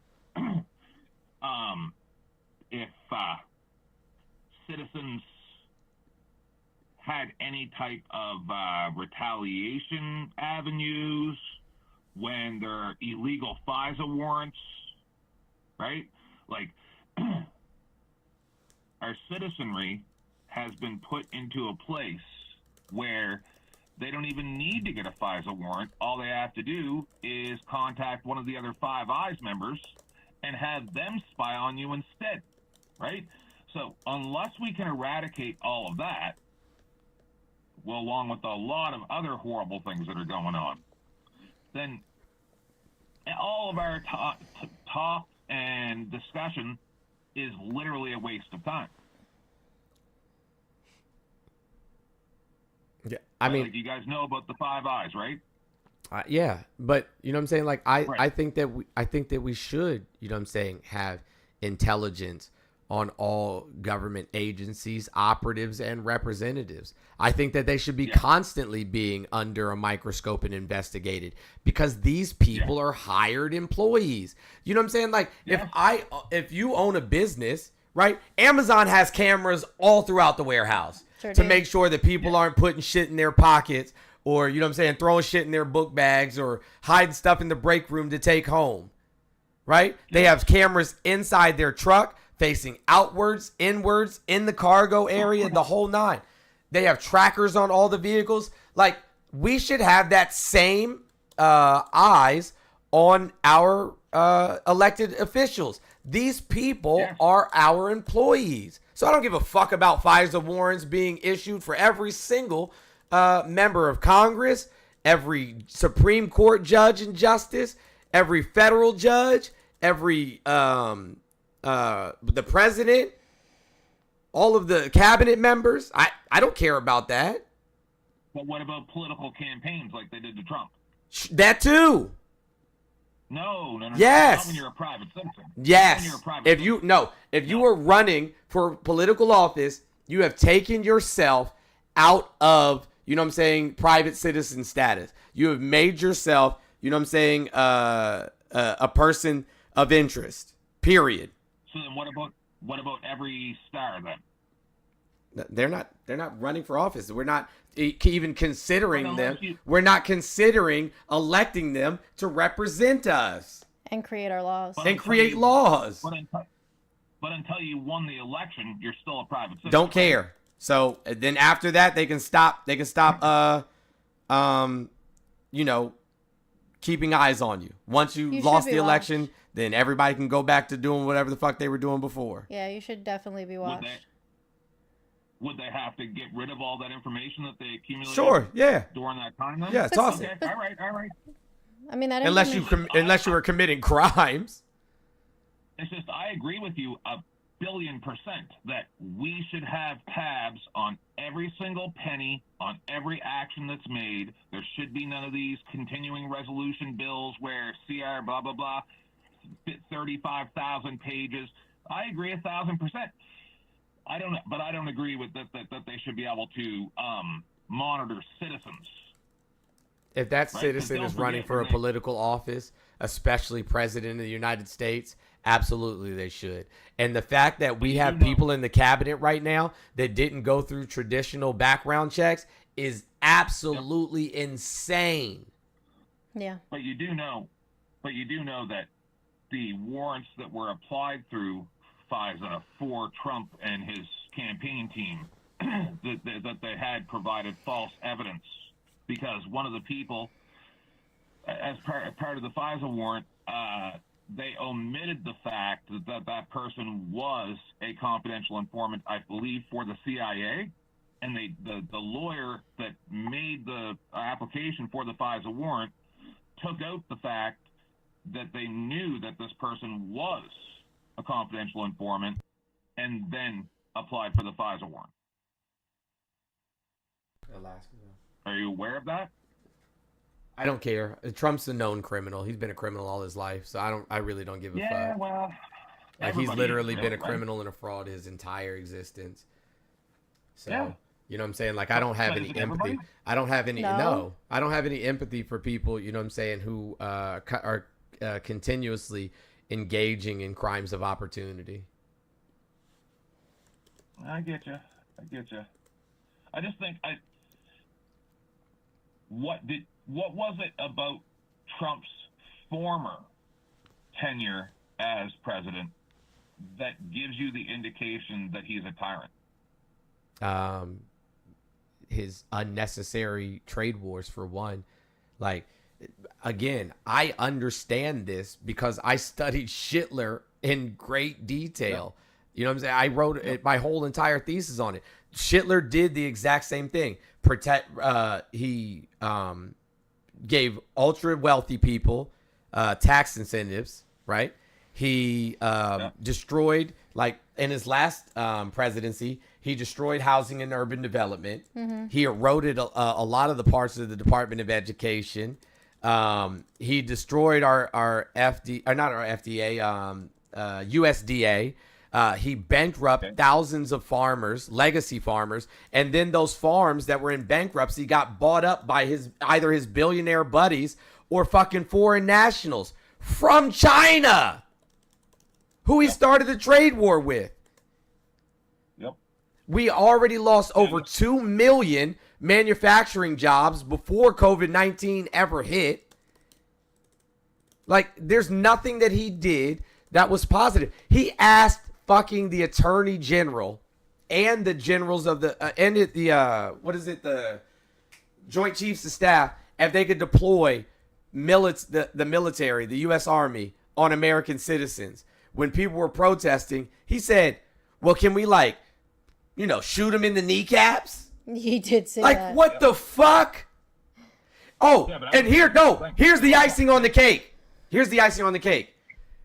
Right, the day after he loses the election, he gets Bill Barr on the phone and says, how many people are on death row? How many federal inmates are on death row that we can execute before the end of my term? They executed 13 people in 2 months. Something that we hadn't done. Something we hadn't done in over 2 decades. Were those all in the same state or different states? Different states. They were just federal inmates that were on death row. Just bam, execute. Thank you, Carla. That's the first I've been hearing about that. You didn't know about that? Nope. Well, yeah, it happened. Nope, never heard of it. I had a hard time believing it, I actually. mean, I can give you the names. Well, here. I don't know if you can still see your believe it. YouTube screen, but I'll put it on the screen, though, so everybody else can see it. I don't want anybody to be under the impression that we aren't telling. Well, yeah, for the audience, right? Oh, But, shoot. Let me get off of that screen. I believe that if that was true, that somebody would have brought that up. I don't know why they don't. Well, that kind of gives me the impression that maybe you're right. That Jimmy Dore and okay, all these so other people are reputable then if they're not bringing that up, because I never heard of that one time. And inside of Trump and Barr's last-minute killing spree. This is ProPublica. If you want to go look it up. Oh shit! Sorry about that. In its hurry to use its final days in power to execute federal prisoners, the administration of President Donald Trump has trampled over an array of barriers, both legal and practical, according to court records that have not been previously reported. Officials gave public explanations of their choice of which prisoners should die that misstated key facts from the cases. They moved ahead with the executions in the middle of the night. They left one prisoner strapped to the gurney while lawyers worked to remove a court order. They executed a second prisoner while an appeal was still pending, leaving the court to then dismiss the appeal as moot because the man was already dead. They bought drugs from secret pharmacies that failed a quality test. They hired private executioners and paid them in cash. That's madness. See, that's why I don't like Trump, right? I just try to understand where people are coming from. And that's one thing that I have had a really hard time with, reconciling in my mind is 13 executions. Obama, 0. Bush, 3. Clinton, 0. Bush, Daddy Bush, 0. Reagan, 0. Carter, 0. Ford, 0. Nixon, 0. Johnson, 0.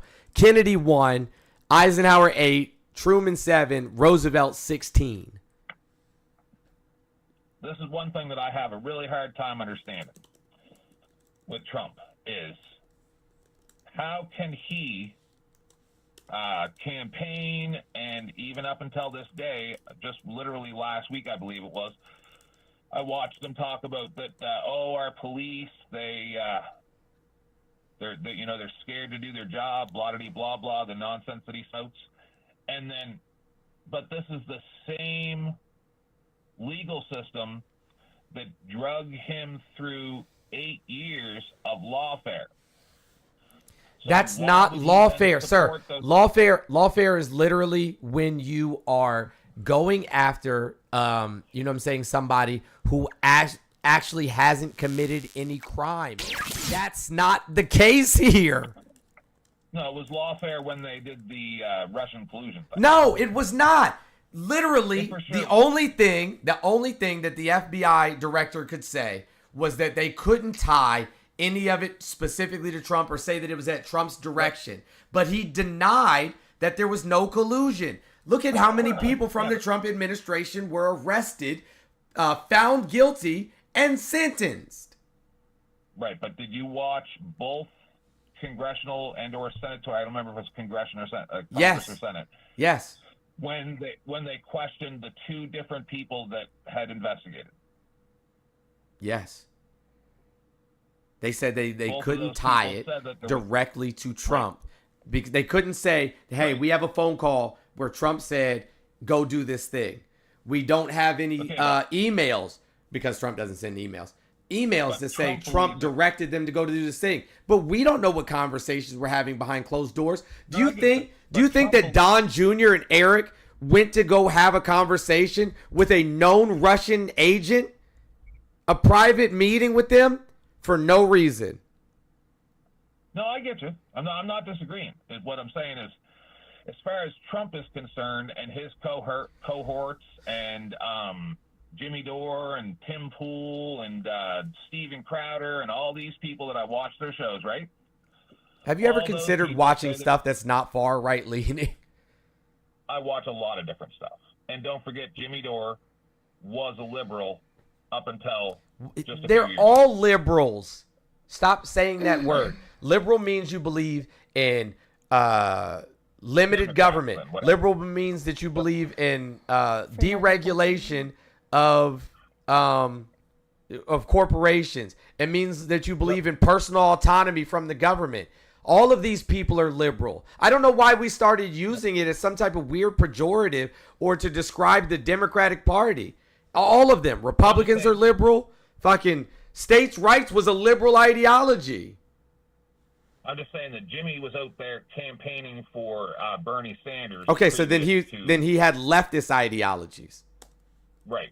So not what liberal. I'm saying is, I'm not trying to get into that discussion. I'm trying to say that if Trump and all his people believed that it was lawfare for 8 years, why would he then support, strengthening qualified immunity, all this stuff? Why would he do that?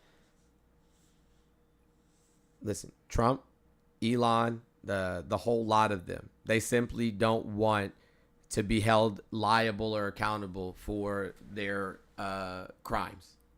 Period. Correct. Trump has been getting away. Trump has been getting away with criminal activity the entirety of his adult life. So we can't say lawfare. Sometimes the fucking chickens come home to roost. And unfortunately, they didn't get him this time. But I guarantee you, because he's already broken multiple constitutional laws whilst running for office and since he's been in office. So I guarantee you that when it's all said and done, he will fuck up. Eventually, they all do. Even the vast majority of serial unalivers eventually fuck up and get caught. I get you, and that's what I'm saying is I don't like any of these people. But you listen to people. You listen to people specifically that would back, and you know what I'm saying, the things that he says and does. Like Tim Pool is a far right leaning conservative. I mean, he's damn near a white nationalist. Oh, I don't like him. Then why do you watch him? I also watch Rachel Maddow. I like the guests that he has on sometimes, stuff like I watch everything, right? So this is what I'll say is you're not wrong about a lot of the stuff you're saying, and I don't like any of these people. Sorry, I forgot what I was going to say, but I will say the other thing I was going to say is there's a reason why all across the world they're instituting laws to ban your free speech, and a lot of people, like about trans people, all this stuff, because I personally am a gay man. But if anybody out there thinks that the reason why they're trying to, do what they're doing in England and going after in Germany, we saw that stuff, right? It's not to protect the citizens.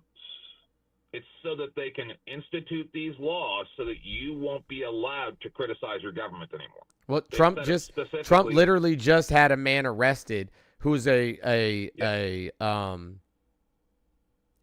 green card holder, which means he's a permanent resident in the United States, to be deported because he spoke out against the government.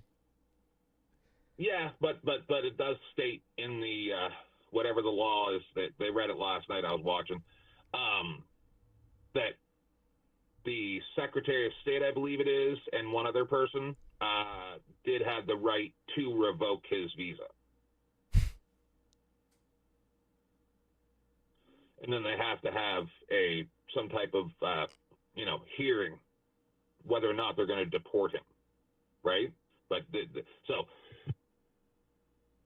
that all I'm saying is we need to pay less attention to what that we don't like him, and more to do with the fact that they're taking away our right to even be able to criticize the government.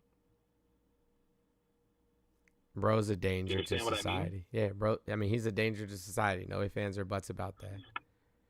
Well, I see this as two different mafias, right? You got the Biden mafia, you got the Trump mafia, and we are we're the collateral damage in their turf war between two different mafia dons. What does the Biden mafia look like? I'm just curious. I don't know what you mean by that.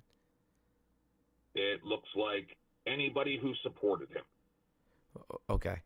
I mean, Nancy personal. Pelosi. Okay. Personal,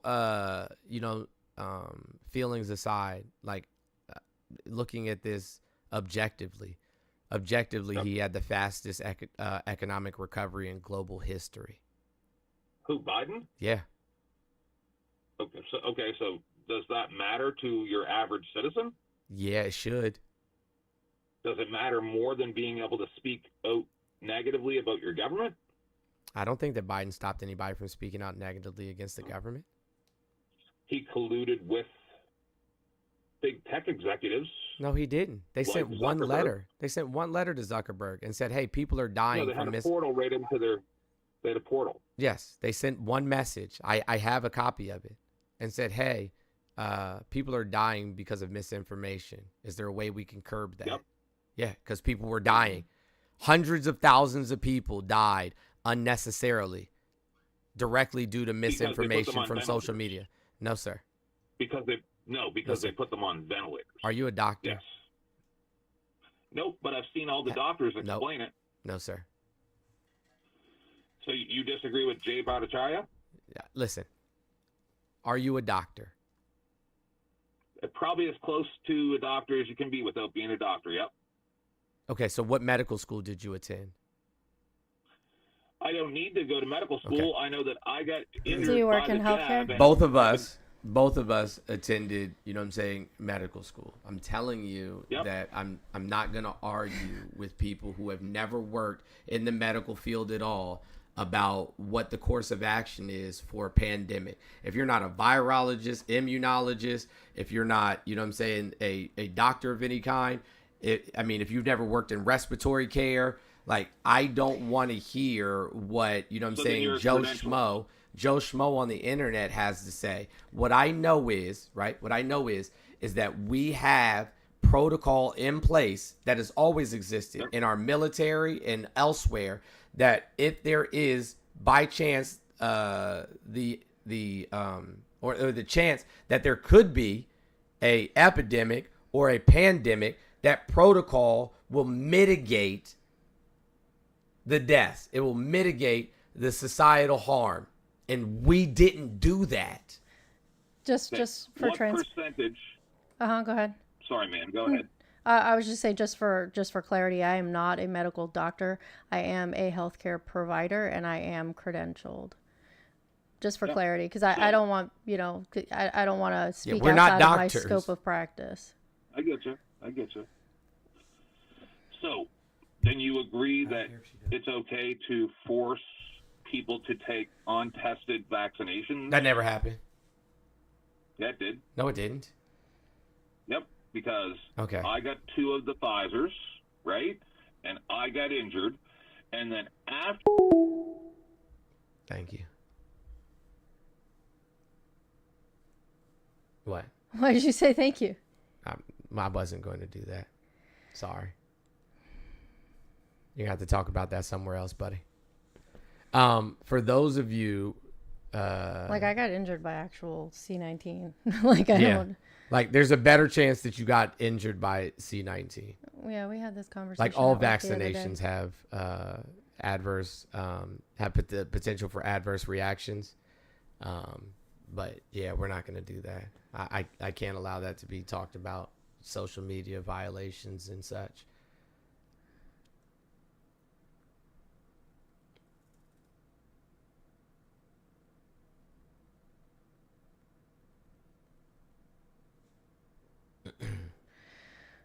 Oh, man. This kid is going to lose her mind. Sorry, guys. I had to just take a breath for a minute. Kiki, how are you? Have you had some water and said something kind about yourself? I have. And I am close to you guys now, so. Oh, well, hey, welcome to Florida. I know. You never told me you got here. Thankfully, you share your location. I was stalking you a little bit. I appreciate that. Yeah. I think I've talked about this multiple times before. I'm not vaccinated. I've never been vaccinated for anything other than like the normal shit: measles, mumps, rubella. I got like an Mpox. Polio. I got the Mpox vaccine. What's that? Like I have monkeypox. Oh, for real? Yeah, I got it. When was that available? It was only available to certain people. Oh, okay. Because you work in healthcare? Right. Yeah. And I was actually exposed to it. Oh, shit. So I was able to get vaccinated. Yeah. But I've never gotten a COVID-19 vaccination. I'm not anti-vax or anything. I just never got one. But I also never left the fucking house. I got all of them. I actually got sick just prior to being able to get vaccinated, and that's why I have POTS now. No, I never, but I also never get sick, and you know that. Like, I don't get sick at all. I've never had the flu, like, ever. As long as I can remember, my whole life, I never remember having the flu. I've thrown up before, but it's because doing other shit. I've gotten food poisoning. That's happened. But, like, I've taken all of the, the vaccinations that everybody's supposed to get. But I've never gotten a COVID-19 vaccination. I've never gotten I think the last vaccination I got, but that's when I damn near cut my finger off, was the tetanus. Tetanus. And that's it. But yeah, I don't. Just didn't. I've been vaccinated for everything. I got multiple doses of the C-19 vaccine. Yeah, I've never had COVID. I just got my Tdap booster, 3 weeks ago, and my flu vaccine. I got a Tdap booster, but that was like 2 years ago. Yeah, you're supposed to get it, I think, like every 10 years. Yeah, I think I got it like 2 years ago. But anyway, I got vaccinated for everything too. Monkeypox, COVID. I didn't even know that there was that people were getting monkeypox vaccinations. HPV. I had to. Isn't there an age cutoff for that? HPV? HPV. 26, I believe. 26, I believe, was the recommended cutoff, but they've since changed it. I'm not about to ask Kiki on live how old they are, but I don't think it was available for me. I'm in my 40s. They're older than you. We're the same age? No, they're older than you, I believe. You're older than him, yeah? Yeah, I'm older than you. Yeah. Oh, I didn't know that. I guess I just didn't know about the HPV vaccination. I mean... But now, with all of that being said, if I had an immunocompromised person living in my house, or, I was constantly in contact with, like, elderly people or my mom and dad, you know what I'm saying, who may have comorbidities and shit like that, right? Then I wouldn't have gone around them unvaccinated. You know what I'm saying? Because of people not heeding the warnings properly and not doing the things that they were supposed to do, I watched people, and this is a conversation that I had at work, 26-year-old young men walking in, having difficulty breathing and never leaving. I lost both of my grandparents within a span of a few days, right around my birthday, because my uncle refused to get vaccinated and mask, and he was an Uber driver, and that was prior to Uber instituting those policies. He got sick. He was mildly sick. He was the one who was living with my grandparents and taking care of them, and he didn't, quote unquote, air quotes, didn't realize he had COVID. And he gave it to both of them. My grandfather at the time had comorbidities, multiple heart attacks, and my grandmother was old. And I watched them on FaceTime in the same room on hospice at home, reaching out and crying for each other. My grandfather passed first, and my grandmother cried for him. I watched them both on FaceTime. I was the one who held the iPad when people were passing away because the ICU staff was overwhelmed and I was already there. So I was like, I'll do it so that they could say goodbye. I was the one who was there just before they got intubated to do their imaging, and the one who was there to make sure that they were intubated properly, taking and their all imaging. People had to do was like wash their hands and mask up and quarantine. Like, it could have all been so simple. If we would have been honest, and by we, I mean Donald Jimothy from motherfucking Trump, would have just been honest about it when he found out in November and then had people quarantine as soon as we started having confirmed cases, it could have ended right there. Yeah. I and I unfortunately now have POTS, which is something that will affect me for the rest of my life. If you don't know what POTS is, it's postural orthostatic tachycardia syndrome. If I stand up too fast, if I sit down too fast, if I get too overheated, my heart rate skyrockets, and I have and do pass out. And it's not fun. It's not a fun thing to have, especially when it's hot outside. And that was directly because I got COVID. And I'm fortunate that that's all I have. There's other people who have it much worse than I do. Other people are saying they also got POTS from COVID. That fucking sucks. The call line is back open. I know some people tried to call while I was on the other line with the previous gentleman. Guys, we cannot take multiple callers at the same time. It just doesn't work that way. But the call line is back open, 407-900-1693. Feel free to call in. For those of you who don't know, who are on YouTube or Twitch or Kick or what have you, I cannot see your comments unless they're a super chat. That's the only way they come up across the screen. Otherwise, I don't see them. I mean, unless a mod like reaches out to me and tells me about a specific comment, I don't see them at all. So if there's something that you want me to see, because after the live is turned off, all of those comments go away. They don't like archive them. So if there's something that you want me to see or hear, you gotta call in. Otherwise, I don't see it. I mean, unless you want to send a super chat, and in that case, you know, send a super chat, and I'll see it. So there you go. Call line is now open.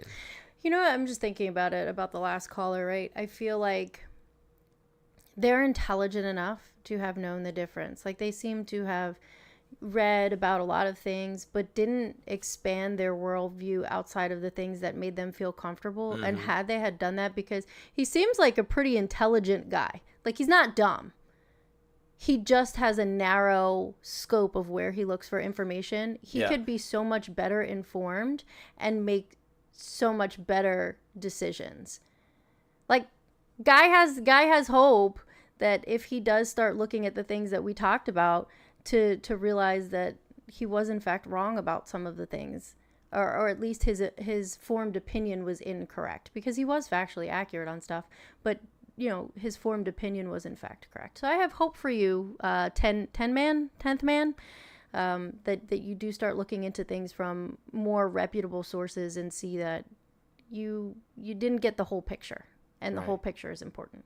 Gotta see the forest for the trees and with the trees. I said I was going to play this earlier, but I definitely want to play it again. Yes, Tim Pool is not a source. It's not. That fucking Neither is Theo Vaughn. Yeah. Or Joe Rogan. But anyways, and that's the thing. Like, he came up here assuming that we gave a shit, you know what I'm saying, about Democratic politicians. No, fucking like, lock him I up. don't give a fuck about no Democrat.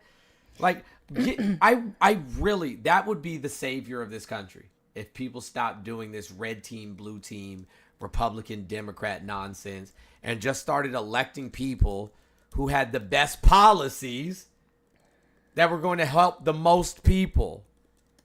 Like, I don't give a fuck. I don't care what you call yourself. Right. I don't care if the name of your party is Dumpster Jews. What are your policies? Are they going to help all Americans? Right. Like, y'all act like this is fucking, like this is some sporting event or something. It's just stupid. Anyways, I wanted to play this from Elon really quickly. Sure. Oh,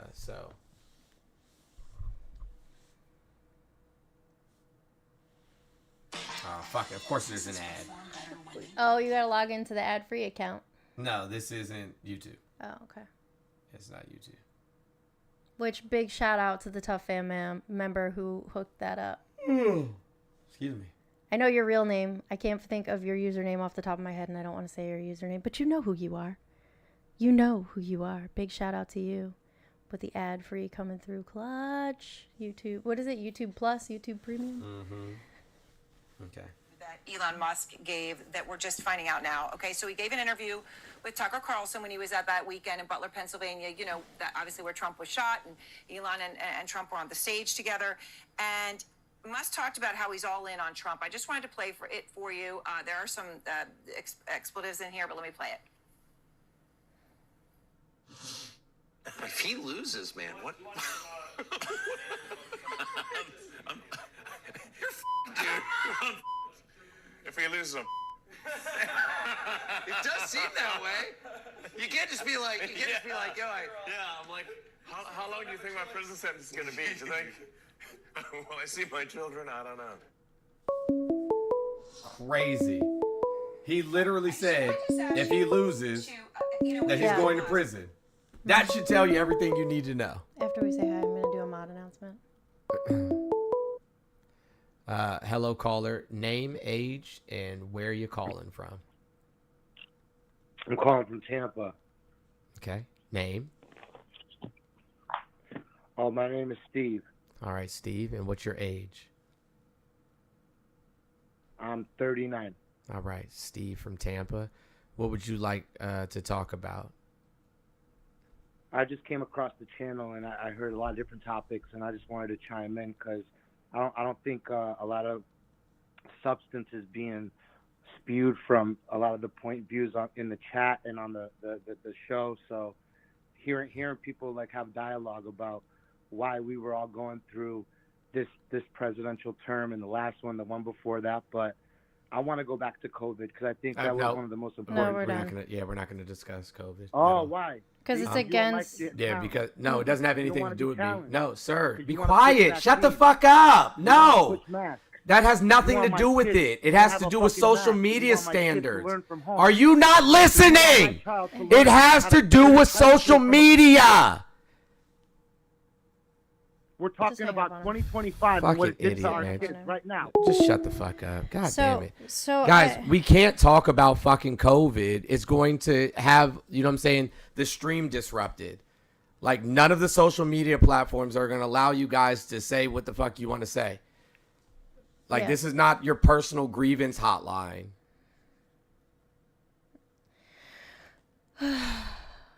All right, speaking of which, guys, please make sure that you're tapping the screen and sharing the live. Even if you're on YouTube, you can send likes to the stream. I'm not sure about Twitch. I know Twitch, you can send bits and interact in the comments and do all those things. Make sure that you're protecting the space. Be active participants. If you're on TikTok, we love you. We see you. Please make sure that you've sent your heart me for the day. Send that right on over there. If you support the work that we do on this platform, you love what we're doing, you can send Cash App, Venmo, PayPal. All of the links are in the bio. If you need to send a Venmo, it needs to come to me at NoRads5. And all of the times that you guys donate towards our work here on social media, we do bring it back to the community. So we appreciate you. Helps us be able to do projects and help individuals. Sorry, let me take off the amounts that we've gotten so far. I forgot to do that. No worries. Well, I'll just remind everybody that we're doing the spin goal. It is not currently 520. He's going to bring it back down to where it should be. By taking everything off. Once we reach that goal, we're gonna give something away. We're gonna give away anything from my store, including the limited edition Tough merch, so you can get that. We're gonna answer this call in just a second. You can go ahead and answer it, and I'll just tell him to hold on. Good morning. Can you hold on for me for just a second? I was in the middle of a quick announcement. Yes, ma'am, you're absolutely fine. I'm sorry for calling in the middle and interrupting your show. I'm not even calling to debate. Oh, I was just going to call and say something nice to you guys. All right, well, hold on just a moment. No, they can go ahead because they're not going to, it'll be a short conversation. Then we'll go back because I have a surprise for everybody with our goal. So go ahead. What's up? How are you? I'm doing well. My name's Caleb. I go by Rubica in the chat. And y'all are doing amazing work, legitimately. I thought it was nerve-wracking to reply to people when you have the time to like type and think out a reply. Yeah. I've been thinking of starting my own debate show for a while. This is not plugging. I don't have one yet. No worries. But like, I thought it was nerve-wracking to like type out to people, but y'all have stuff on lock so fast. Just amazing work, guys. Jones is super smart. He remembers things much more easily than I do. But we have these conversations a lot, so we kind of know where it's gonna go. But I appreciate that compliment. That's really kind of you. Yeah, absolutely. Skill recognizes skill. Oh, thank you. I appreciate. Have a good day, guys. That's all. Right, you do the Thanks, same. you too. Make sure you drink water and say something kind about yourself. I like to think I'm pretty decent at debating myself, and I will drink water. Good. All right. Have a good one. Have a good day, guys. You Bye. So the surprise announcement was, I know you guys remember we were talking about the two people in the Tough Fam that needed assistance, and we had the goal of $4,500 to be able to get everything that those two families needed taken care of. If we meet that goal, anyone who donates $100 or more towards the goal is going to get to work with me and Jones, and we're going to help you design your own custom sweatsuit.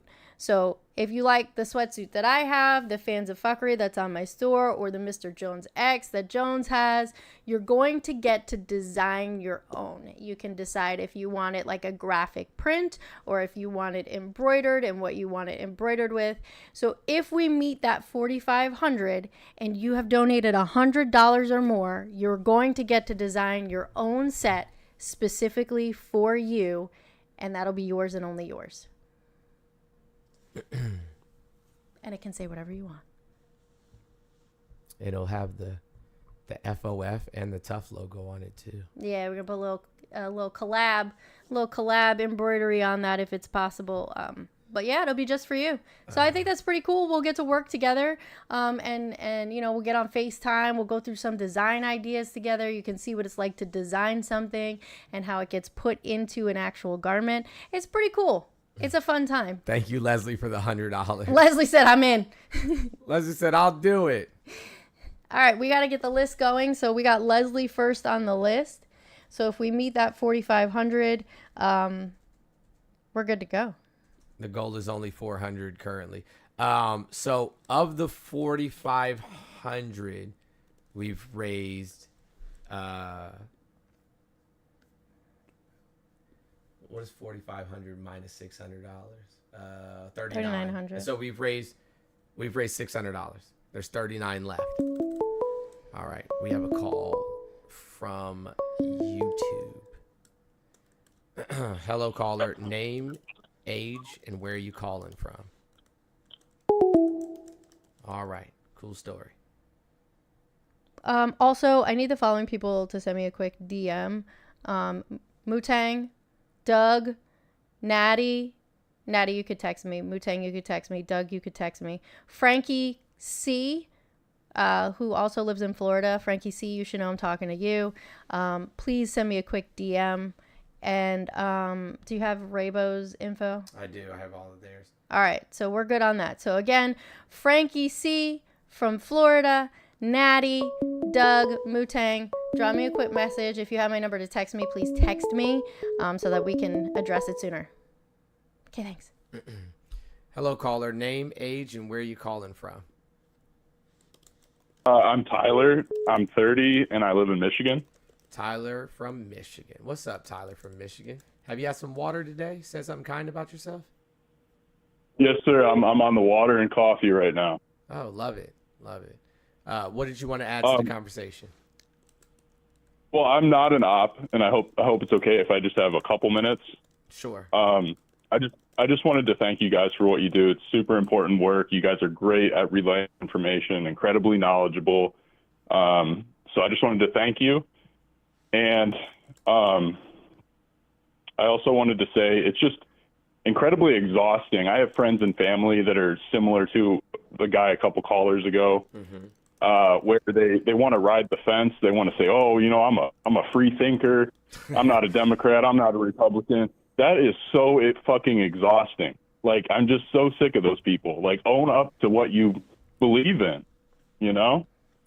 Like, don't call yourself a free thinker and then tell me what somebody else told you 1,000 fucking times. Because all these people that tell me that they're a free thinker repeat talking points that I've heard 1,000 times. Right, and then you wonder, where'd they hear that from? Well, listen to his list of sources, and it's very obvious pipeline he's on. So correct. I don't know. That's all I wanted to say. But I really just wanted to thank you guys for what you do, and just keep up the good work. We appreciate it. I enjoy watching. We got Dom. Hold on. We got Cypress.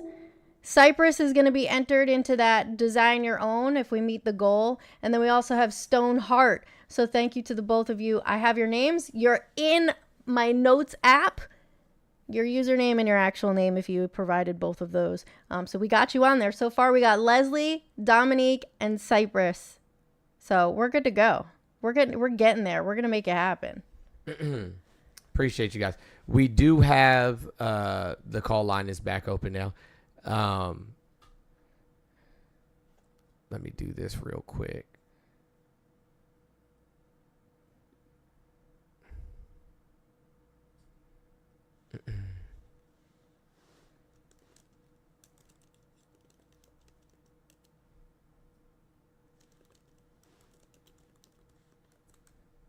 Sorry, I got a message from one of the mods that we had to ban and report somebody because they didn't know how to behave.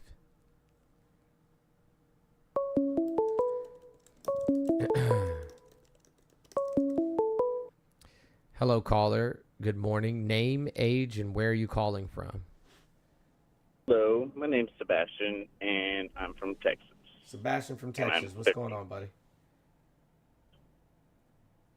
No problem. So, what would you like to talk about? I'm not going to pretend like I know everything because I don't really watch much news or anything like that. Mm-hmm.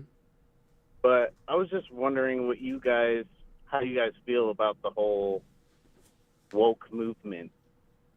What is a woke movement? And I'm new here, too. I don't know what that means. Like, I really don't. I feel like woke was something that was coined by African Americans in the 60s and 70s, and now it's been co-opted by, like, white supremacy. Well, I feel like I don't even know what that means. It's just more of, like, the trans movement. I mean, I feel like it all got bundled into one. You know what I mean? There's a trans movement? You know, trans, the people. Yeah, there's a movement. You know what I'm talking about? I know. You know what I'm talking about? I know trans. Is I know there trans a memo? people. Yeah, like I didn't get an email or you know what I'm saying. I haven't seen any flyers or anything, so I don't know anything about the movement specifically. So Wait, what's there's this been guy's a name again? sweeping movement over our nation about men being in women's sports and stuff like that. Was the How do you dude's guys name feel about that? Sebastian? Yeah, his name's Sebastian. Yeah. Sebastian, can I ask you a question real quick? Yeah, go ahead. Can you tell us what woke means? Woke means to be awake.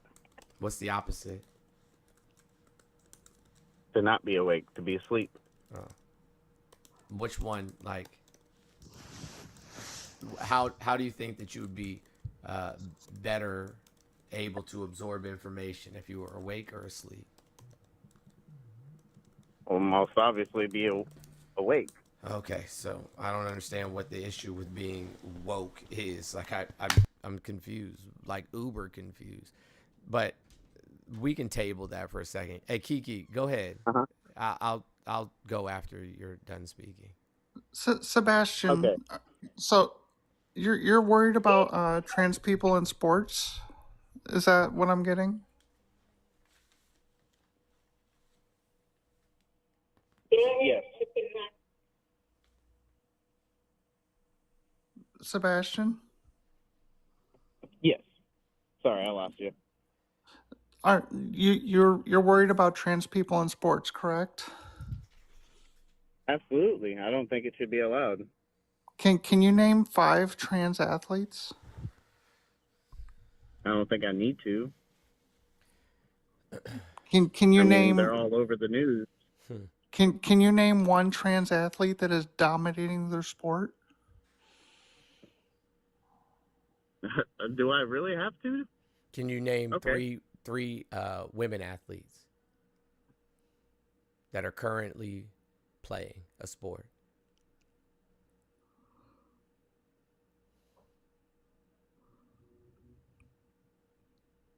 Okay. Hang on. Give me 1 second, because I wasn't prepared for... I don't want you to look it up. I want you to tell me 3 professional women athletes that are currently playing a sport. That wasn't the question I asked. Yeah, so if you don't know 3 women athletes and you don't know any trans athletes, then you don't watch women's sports and you don't actually care whether or not trans people are participating in women's sports or not.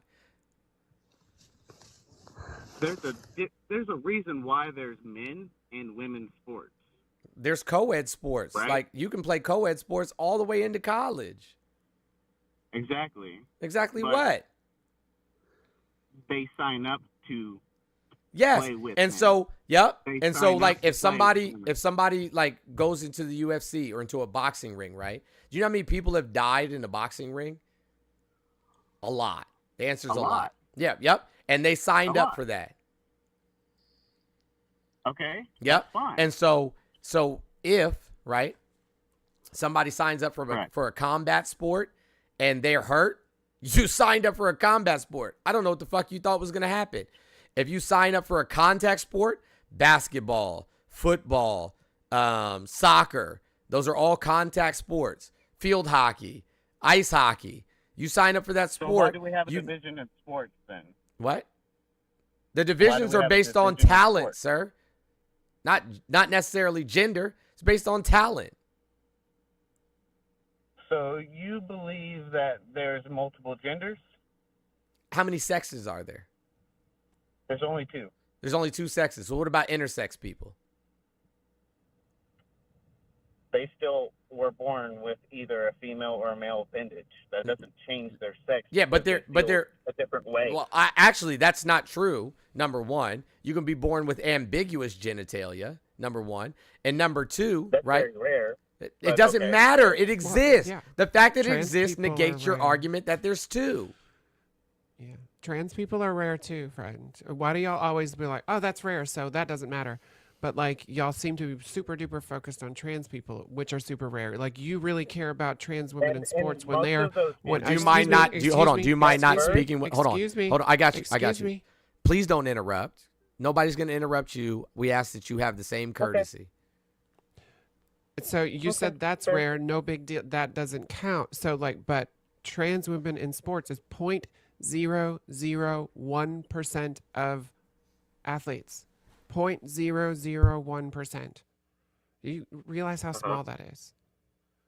Like in the NCAA, there were 500,000 athletes, and 0.00. So no, I'm sorry. 10, less than 10 actually, were transgender at all.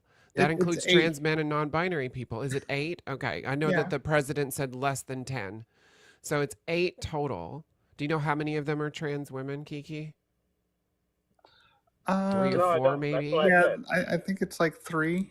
3 in the whole At the beginning freaking of country. This, I literally said I am not an expert on any of this, and I also said Then why did you bring it up? because I don't Trump think brought it's it right. up. But you think you don't, but you haven't done any research into like, do transgender women have an advantage? Because if you did look into the studies, you would find out that if a trans woman or femme has been on a testosterone blocker and estrogen supplement for up to 2 years, they are going to lose muscle mass, bone density, etc. Like their speed, strength is going to diminish and put them within the range of cisgender women. Like every study is showing this. Within the range. Yes, within the range of cisgender women. Oh, hold on. That means that they will be within the range of cisgender women. Yeah, they'll be in the same, you know what I'm saying, like levels of testosterone, same Not levels just that, of bone but density. in physical metrics like lung capacity and jump height and speed and things of that nature. I just want to throw. Hold on 1 second. Hold on, Sebastian. Hold on 1 second. Females produce testosterone. Correct. Black women are more likely to be disqualified based on those metrics than a trans woman is. Absolutely. Just so you know. A cisgender woman with PCOS has higher testosterone than some men, yeah. My thing about it is, why is this such a big issue? Like, because conservatives made it a big issue. Why? Because they needed Why a boogeyman. do these trans women, that's what you want to call them, That's what That's what they are. are so hell-bent on being in sports? They're not. Why does anyone play sports? And like I said, we are underrepresented. We are underrepresented in sports, friend. We are underrepresented because we are about 1% of the population, and as I mentioned, 0.001% of the athlete population. So we are vastly underrepresented in sports. Okay, that's fair. But what I'm saying is, if it's fair for you to compete in women's sports, then why don't you compete in the men's? Because your first. If a trans woman or femme has been on testosterone blockers and estrogen, they're going to be within the physical range of cisgender women. And also another thing, I wasn't aware that every athlete was tested for levels of estrogen or testosterone. Not every, but trans individuals would be. Yes. Women in the Olympics, every single person is tested. Everybody. And women in most of their sports are just enhancements, but I don't. No, sir. I've never seen anything. Multiple women have been disqualified. Black women specifically have been disqualified for their levels of testosterone. Also, I don't remember the intersex tennis player's name, but they had won multiple titles and then had their titles stripped from them because that's when testing started. I think it was like in the 70s, I want to say. And then they gave birth to a child afterwards. A trans person did? No. No, she was intersex. Oh, okay. She had a difference in sexual development. See, like I said, I'm new to all of this. I'm not going to pretend like I know everything. But either. you disagree with it when you don't really know any information. You just heard propaganda and you were like, yeah, that sounds bad. That sounds unfair. Right? But you don't know any of the data. It does sound very unfair when women are getting hurt. You don't. Women and men women get hurt in sports all the time. Anyway. Right. Yeah, they get hurt in sports all the time. Like that girl that was at that girl that was at the speech to Congress the other day. That was, tokenized there. Her name is what was her name? Lost the it. Volleyball player. We know. McNabb, Peyton McNabb. Okay. Yeah. So she got beamed in the forehead by a spike in a volleyball game in high school, right? And Trump said it ruined her career. I want to give you some facts about this case. Okay? So she was backpedaling as the player on the opposing team was going up for a spike. Instead of moving forward to block the spike, like raise her arms and block the spike, she backpedaled and was 10 feet off the net on her heels with her hands down. And she got beamed in the forehead. Right? So, A, skill issue. B, the only person that ever said that the person who did the spike was trans was Peyton McNabb. She's the only one and she just said that because the girl was tall. Her teammates said there was no trans people on her team. Like, there has been no evidence whatsoever that the opposing player was trans. She just said that she was. And she also said that she was partially paralyzed and it ruined her sporting career, etc. She went on to play basketball later that year, did not miss a game. She went on to play baseball later that spring and had a 400 batting average, never missed a game. So you're saying she didn't Softball, go undergo sorry. facial reconstruction? You're saying She got might. hit in I don't think No. she had facial No, reconstruction. she did not go under facial She might. reconstruction. She got her bell rung. She got a concussion and maybe some whiplash. That is one of the most common injuries in volleyball, by the way. In women's volleyball. And I got beamed in the face with a basketball yesterday. The thing is Man, she was 10 feet away from the net. It. And the average like spike speed for somebody in like a girl in high school is about 50 to 60 miles per hour.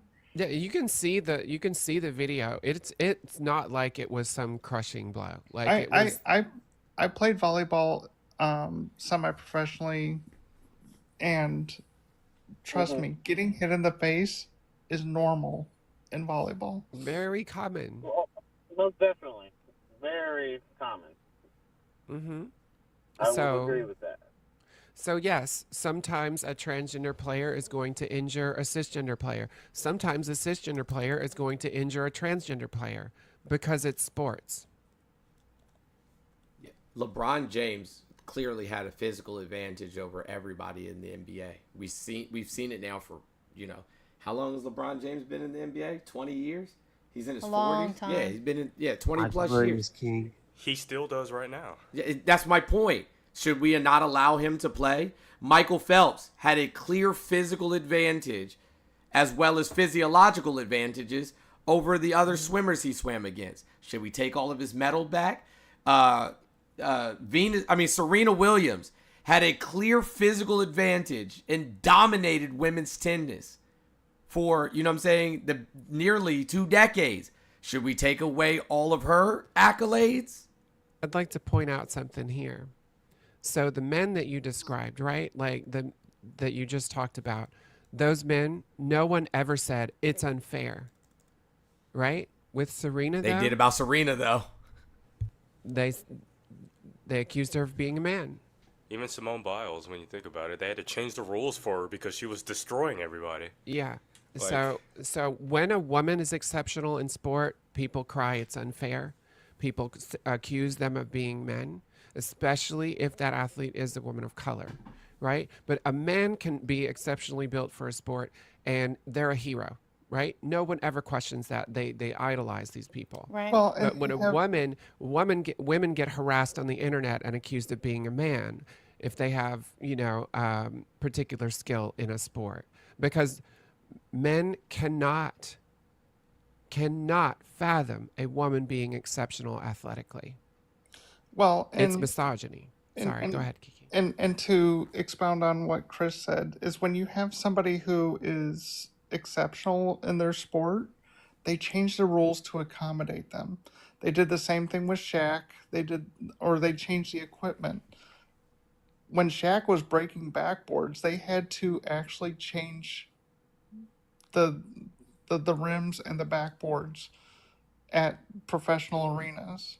Simone Biles, they had to change the rules for her.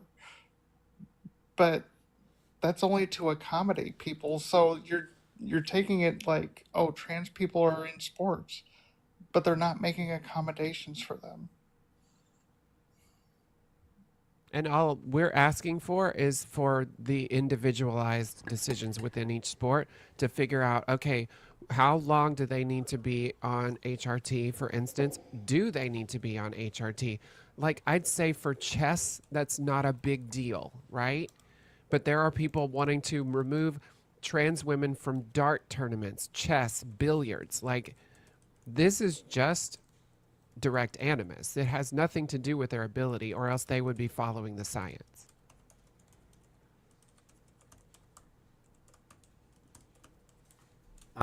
I just want to go back to having this physiological and biological conversation.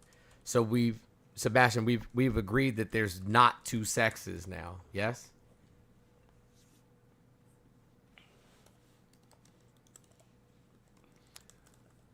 There's some debate as to whether intersex is a third sex. I think mostly it is not clear, not classified as a distinct third sex. But then when it comes down but there are times where things are going to get ambiguous, right? Where we have XX individuals with male phenotypes, and we have XY individuals with female phenotypes.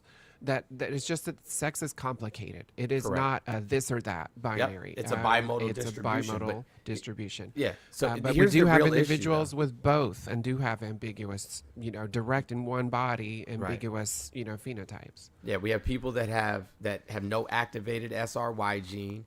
We have people that have gamete deletion. So I mean, like, all of these things exist. I guess Sebastian bounced on us because I don't hear him speaking. I don't know. I never heard the hang up. Me neither. Sebastian, are you there, friend? He might have muted himself on accident. Changing the rules because you're that good is crazy, by the way. I still can't believe they did that to Simone. Gotcha. Well, Sebastian, feel free to call back in. I'm going to move on to the next caller. The call line is back open. For those who wish to call in, 407-900-1693. Hey, listen, guys, we only have $200 more before we spin that wheel. $200 more till we spin that wheel, and then we'll reset it. We are, where are we at? We went from $600. Yeah. Out of the $4,500 goal to $800. Yeah, so $800 from the goal has been erased so far. If there's people on TikTok that would like to come up and ask a question or participate, you also can feel free to request. There's like 1,000 people in here. I'm sure that there's somebody who disagrees with the background somewhere in there. This bothers me, right? And it's like such a subconscious thing, but it's something that they do. The conversation is always about trans women. And that's because they do, in fact, see trans women as women, and they fucking hate women. And that is why they do this. Because we don't ever talk about trans men. It's trans women. Because y'all realize that trans women are women, and you hate them. Because they're and it's women. also a convenient way to ignore women's actual issues, which are dealing with the things that cisgender men do. Very much that, lady. Yes. Hello, this is Sebastian again. I don't know what happened. Okay, yeah, I couldn't hear you. So, but what I was trying to get at is if we have a male and female set of sports, by what you're saying, we shouldn't have that. No, we It don't should all have just a be male one big and old sport. We don't have male and female set of sports. We have men's But we have sports women's and men's sports. Olympics. Yeah, those are men's sports and women's sports, which are genders. That's not based on sex. Gender and sex are not the same thing. Correct. They're not the same thing. You got it. That doesn't make sense. Explain that to me. Sex. Because how I've grown up is based on sex. Your preference? No. Sex is based on your chromosomes. Sex is male and female. Gender is man and woman. Okay. That the only similarity between the two is both of them are not binary. That there are But what I'm saying overlaps in between. If there wasn't an advantage anywhere to be had, then why do we have a separation? Sir, I don't know what part you didn't understand from Laney's explanation, so I'm going to try again. After a person goes through hormone replacement therapy for a period of 2 years, there's no longer an advantage. In fact, trans women have a few disadvantages. Yeah, They so have the one, there was one that I've seen so far is like they have a little better hand grip strength in the study that was done by the IOC last year. But that same study also found that transgender women had lower performance in several measures of lung capacity as well as jump height. like cisgender women are actually better in those categories. Also, the vast majority of either professional or collegiate governing agencies or governing bodies, I should say, won't allow somebody to participate in the sport unless they've been on hormone replacement therapy for at least 2 years. Yeah, and they're having to get their testosterone level checked that Correct. entire time. And they have to be below a certain standard You're not for over a year. acknowledging what I asked. What's that? I said, if there's no advantage to be had, because what you're saying is one sex does not have power over the other. Correct. Or We're not talking about power sports over the other. Is what you're saying. We're not No, talking let me about finish. sports based I didn't on sex. interrupt. We're talking about sports based on gender. Okay, sports based on gender. Got it. If there's no advantage to be had from either side, then why is there separation? No, there is an advantage.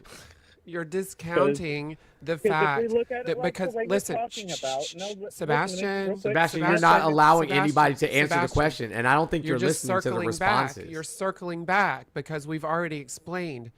Fine, there's a separation, right? Because on average, men are going to have like higher performance metrics in several like athletic categories, right? Than women, right? On average, right? Or you could say males, versus females on average. But there is going to be outliers, right? There's going to be women that could kick your butt up and down the street, right? Absolutely.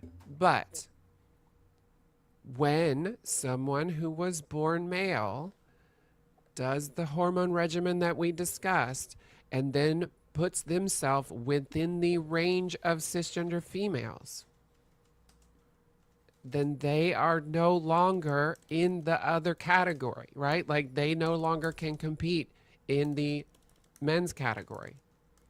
So if they're going to be within the range, you know what I'm saying? Do you see? So there's we have the difference. This type of behavior.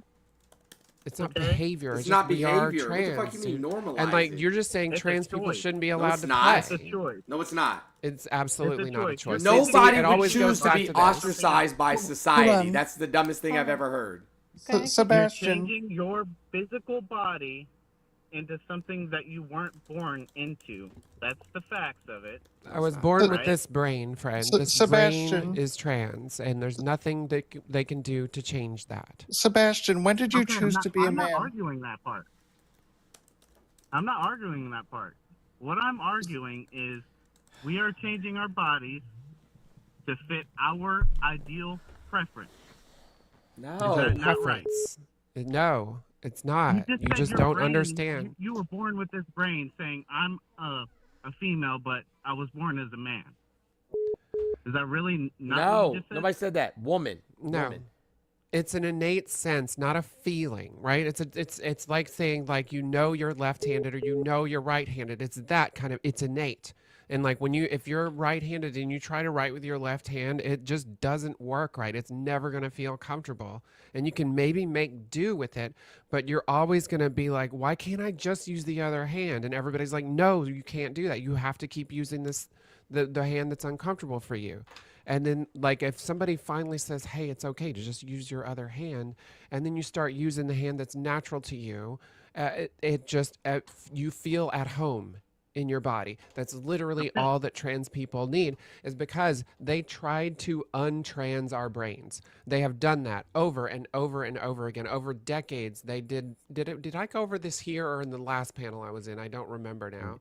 I don't know that you spoke about it here. So they drilled holes in our head. Trepanning, they did lobotomies, they did electroshock therapy, they did antipsychotics. None of those things made trans people not trans. The only thing they found that helped trans people to just exist in the world and have fulfilled lives is to change the things that they could change. They can't change the brain, so they just change the phenotypes. If they are able to change their phenotypes and or their expression, then they are able to bring those things into congruence. Their phenotypic sex and their neurological sex, they can bring into alignment that way, and then trans people can live happy, fulfilled lives. As long as y'all would leave us the fuck alone and stop busybodying about our lives. Okay. And I just want to point out, I don't have any animosity or hate towards the trans community or anything. You absolutely do. Because No, I don't. you believe you have animus towards us and believe that we should not be able to participate in society like others. You believe that we should not be able to participate in society in the same way that others do, based on what we're born as. No, I believe that you should have a separate category. I got this. Hold on, please, Okay. lady. I got Again, it. Hold on I want one to go to second. 0.001%. I know. Lady, hold on one second. Hey, those 8 people going to play all against each other. Do you think that they should have like separate bathrooms and changing rooms and stuff like that? No, I said a separate category, as in, A separate sport. I really don't find it. I'm not very. A separate sports category for the 8 whole Sir, for the whole 8 athletes. For the whole, I was talking and you cut me off. Okay. For the whole 8 athletes in all of the NCAA, out of all the 5,000 plus athletes or 500,000 plus athletes. So for the 8 athletes, they should have their own sporting division. They're going to have to all pick the same sport, and also that's trans men and trans women and non-binary people. They're all just playing against each other in something. Blood sport, maybe? We can just do that. Like, they can just King of the fight Ring. to the unaliving, right? I'm sure everybody would enjoy that. So you don't agree with the separate category thing? No. Did you not but hear what I'm we going to just ask said? again. Do you think that they should have separate bathrooms and separate changing rooms? Yes or no? Sure. Okay. Most definitely. Should I'm those not comfortable with it. Sure. Should those bathrooms be equally appropriated as the other bathrooms? Like, should they have the same amenities and everything? Yeah, sure. I mean, because if they have their appendage still attached to them, then if they need a urinal, they can have a urinal in their So bathroom. separate but equal? It doesn't affect me. So separate what but equal? What I do care about is trans male going into the same restroom as my daughter. Hold on. No, that's where you want trans men to go. Why? Because they were born with vaginas. He's talking about me. No, you're not you're a trans Yeah, woman. I know, but he said trans male. Oh, my because apologies. He Missed that part. He can't because he loves trans people so much that he has to refer to me by my birth sex rather than who I am. Oh. So can you see me, Sebastian? Are you looking at your phone? Can you see me? I don't have the stream up. No. Okay. Okay. So I am a trans feminine person, right? Okay. Okay. Picture that in your mind. What genitals do I have? You said you're a what now? Trans I'm woman. a trans feminine person. Trans woman, for the sake of this conversation. What genitals do I have? I don't know. Exactly. You gonna stand Yeah. outside the bathroom and check? I mean, I can't see you physically. Right. So I couldn't tell you. Who commits the vast majority of child sexual assault? That's not even where I was going with Like that. high 90s%. You said trans people and their genitals shouldn't be in the bathroom with your daughter, right? You're talking about children and their safety, right? Mm-hmm. Yes, absolutely. So, okay. But you're only talking about the daughters. So I'm just interested, who commits the vast majority, like in the high 90s% of child sexual assault? Males? Cisgender straight males. Yes, cisgender straight males. As in not trans people. Okay? Are boys children? Are boys children? Mm-hmm. I mean, depends on their age. I guess you could Well, I say. said the word boy. are boys children? Yeah, boys are children. Okay. Do you They are not a send man. them into the bathroom with the demographic of people that commit the 99 or whatever it is, 95% of child sexual assault? Do you send Okay, boys I have in a the son bathroom? too, but I go in Do you the send him restroom into with the my son. Does your when your wife is with him, where does he go? He goes in the men's restroom. He goes in the men's restroom by himself with all those Yes. potential offenders? Yes. So do you really care about your kids' safety? Because trans women That's aren't the not the issue. demographic that's doing this, friend. It's your bros over there in the men's room. My bros, you're associating me Your with rapists now? demographic. Your demographic are the ones that commit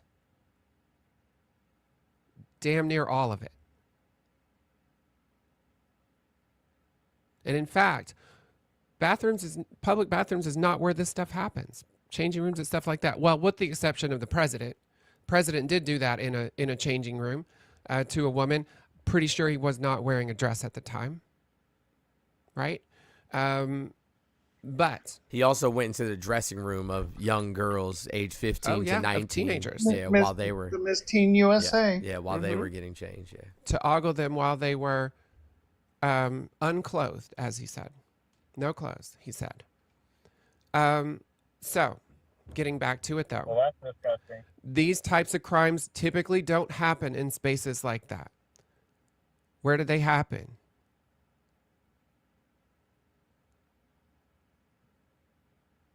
I don't know. You're gonna tell me, right? Yeah, in the home. With And then people when they not know. there, a big chunk of them in the church.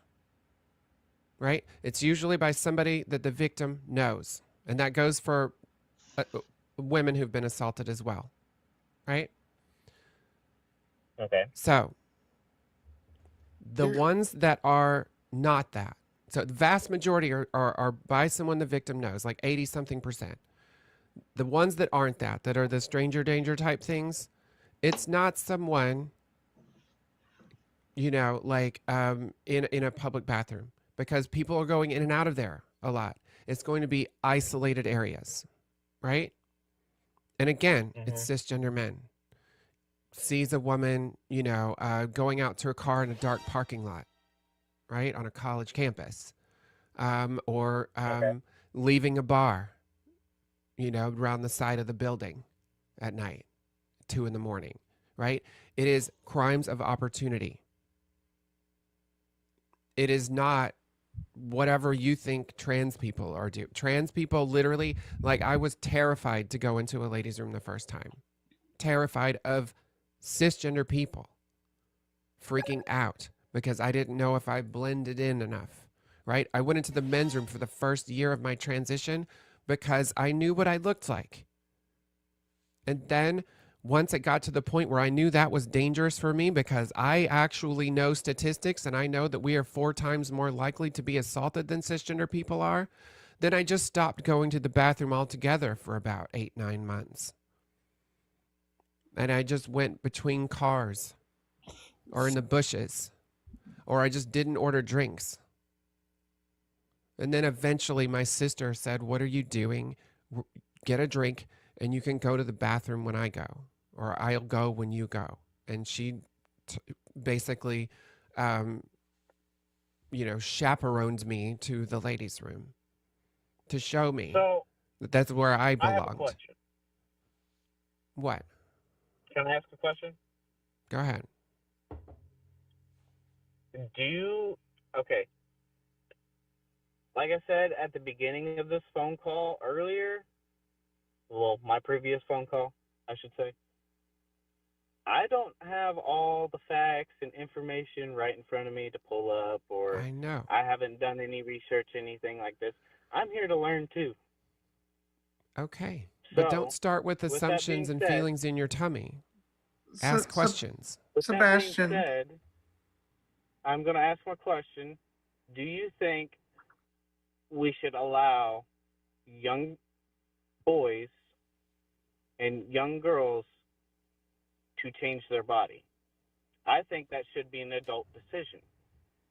I don't think that should be available to So you literally have all the anti-trans talking points, but you're cool with the trans community. You're just popping from one to the I'm other. not picking a side. I'm just asking the questions that people have in their heads most of the time. All right. That don't know anything about this topic. Before I move on, I know somebody below me here had their hand up. So my question is, Sebastian, how do you feel about trans? Hey, Sebastian, how do you feel about trans men going into the women's restroom? Trans You're so concerned about trans women. Where do you want us to go to the bathroom? You want us to go to the gender assigned at birth, the sex assigned at birth. So you want trans men walking in to the women's restroom now. And then you guys are going to have a problem with it. And you're going to want to do what? Like an underwear check? Like, where do you want us to go? a separate but That's equal not the bathroom. question I just asked. We're circling back though. No, I'm asking you a question. Okay. I'm asking you a question. I would like for you to answer me. How do you feel about trans men going into the women's restroom? As in the ones that look like men. Yes. Full beard, everything. You want them walking into the bathroom? The women's bathroom? Because that's where y'all MAGAs want us to go, right? To the sex assigned at birth?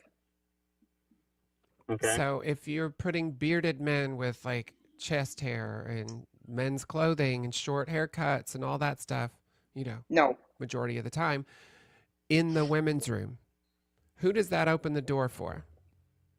That demographic we talked about earlier. The cisgender men who actually are committing the crimes, then they can just go into the ladies' room and say they're a trans guy. They have to go in there, right? So y'all are literally making it more dangerous. As well, women who don't, fit the standard, to be frank, white ideal of what a woman should look like will be questioned. They already are. A 19-year-old girl got accosted in a Walmart bathroom the other day by two cops, two men, by the way, who came into the women's bathroom because someone accused her of being a man. I don't agree with that. Yeah. And then we have two representatives. Yes, you Lauren do. Berber, You do Lauren agree Berber, with it. No, I don't. Yeah. Absolutely, I don't you agree do. with people being mistreated at all. But this is what rhetoric, Because like at what the end of the you're day, using, trans people are cause. people. At Well, the no end shit. of the day, trans people are people, and nobody should be mistreated. Period. Well, we're getting our civil with that rights just said, stripped right now can we go because back- of folks can that we you go voted Hold on. for. I want to make a point off of what you just said. You said trans people are people. Why can't trans women be women and trans men be men? Don't you see that might confuse the younger generation going up? Do you know how confused I was growing up with a world without mirrors? And that's fine. That's fine. That's fair. That wasn't fine. It sucked. It was terrible. It kept me in the closet for 4 decades. Can we please address this from like a historical context? Because this idea that, let me ask you a question, Sebastian. Where do you think trans people have been using the bathroom all these years? Probably the same places. Yeah. So why is it a problem now? Why is it all of a sudden a problem? Because we are aware of what we look like. So we go into the ones in which we will not stand out as much. Whichever one is the one we will stand out in the least, that is the one we will use. And if we are worried about what other people might think of our, whether we blend or not, we'll go with a friend, right? Somebody who will kind of basically vouch for us and say that, like, this is someone who belongs here, right? We are very aware of statistics. As I mentioned, we don't want to be assaulted because we're not the ones that are doing the assaults here. Lakin has his hand up. So, Mr. Jones, I'm learning. Mr. Jones just said something that I can actually bring up. He just said historically. So back in the Civil War, we already know that women would dress as men to fight in the Civil War. But there was actually several women that were actually trans men that fought in the Civil War. One being Albert Cashier. He historically fought in the Civil War and then was found out later in his life, and his cohorts in his military career stuck up for him and said, we don't care, and proceeded to cover for him. And they threatened to take his pension away, his military pension. They threatened to make him dress, and they actually did. When he was he got hurt and had some issues happen to him that he was in medical. I think it was later in his life he had dementia, and they had Yep. put him in a home, and they were making him wear women's clothing, and he was And very upset about it. Yes, and they, the military people that knew him found out about it and were like, no, we're not going to stand for this. So they proceeded to help him and got to where he could basically go back to living the life that he was already living. And he, on his tombstone, it says his preferred name and all his accolades from the military. So this rhetoric of that trans people are just harming is just harming us, because it has already been known from even back then that all we do is live our lives. We don't do anything but live our lives. So how is it that even back in the Civil War, people already knew that all we do is live our lives and want to be seen as who we are? Saying that all we are is hurting people and trans women are just men trying to go in after people, that's bullcrap. Because I'm a trans man, and if I get put in the women's bathroom, I'm going to be looked at as who you think is going after your wife and daughter and all this. I have godsons. I call them my kids because I would do anything for them. And if someone thought that I was going to do something to them, I would. That is my worst fear. So for you also to say something about that when a lot of us have kids, that is like the worst thing you can say to us. Mm-hmm. And Just that's what about makes it dangerous for us, because like when people associate being trans with, with sex offenders, grooming kids with P3DO stuff like that. Like even like you're just slightly alluding to it, is harmful to us. It puts us in danger because people then associate us with that very unfairly, might I add. And so that's how we just get randomly unalived, right? Like, or beat up, someone sees us and knows us to be trans and all they've heard is this kind of rhetoric. And they are the ones that act on it. There was a trans man recently that was lured. I was about to say that. Yeah. Lured from, was it Minnesota? Can we put a trigger warning for anybody that... Yes, I'm not going to go into heavy detail here. I do want you to look it up, though. Yeah, his name is Sam Nordquist, right? That's where this rhetoric leads. But he was taken in and tortured, like tricked into coming, across state lines for months to meet a girl, and was then tortured for a month until he was unalived. That's what happens now for us, that could happen any day for us.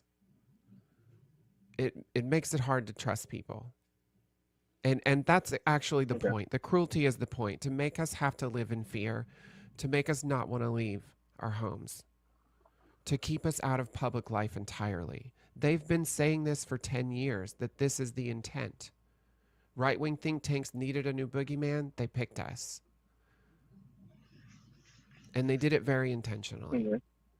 And they just kept repeating this stuff until you believed it. And Terry Schilling, the American Principles Project, one of the group of right-wing think tanks that started this whole mess, he told the New York Times, our goal is to end all transition care, but we'll start with the children because that's where we can get a consensus. Despite all of the medical evidence that shows that it helps trans kids, that it is individualized, that it is highly gate-kept, it is not a pipeline, it is an extremely narrow funnel.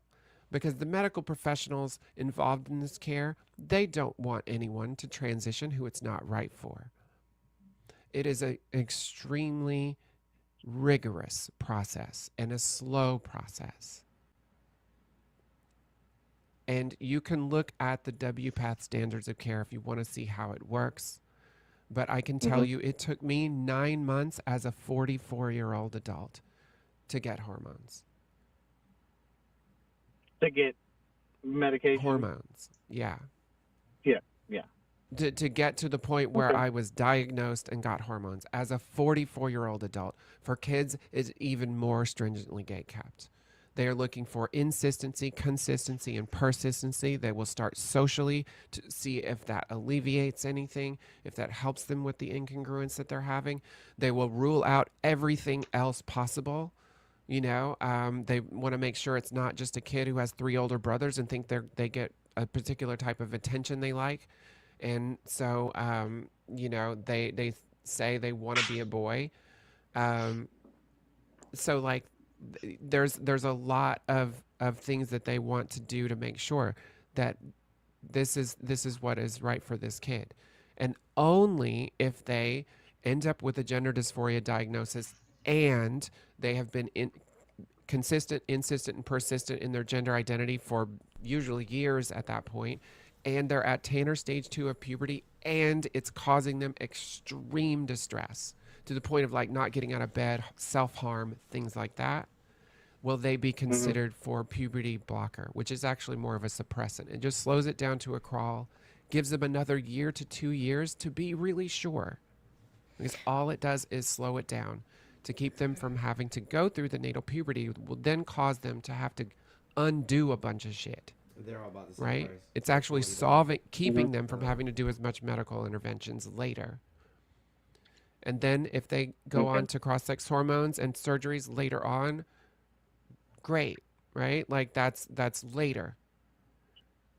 Like bottom surgery, that isn't happening under the age of 18. Top surgery might happen at like 17, like once the, you know, chest is developed, but like that's not happening at 12, which is what a lot of people think, you know?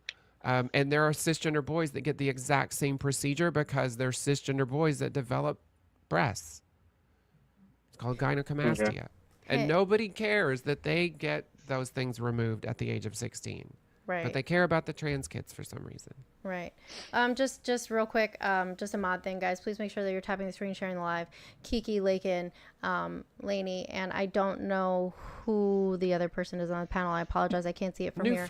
New friend, but especially. Like I said earlier. Hold on 1 second, Sebastian. Kiki, Lakin, and Lainey are up here doing the work and providing education. Please make sure that you show them that you appreciate all the things that they do to help us learn and understand and grow as human beings by dropping them gifts.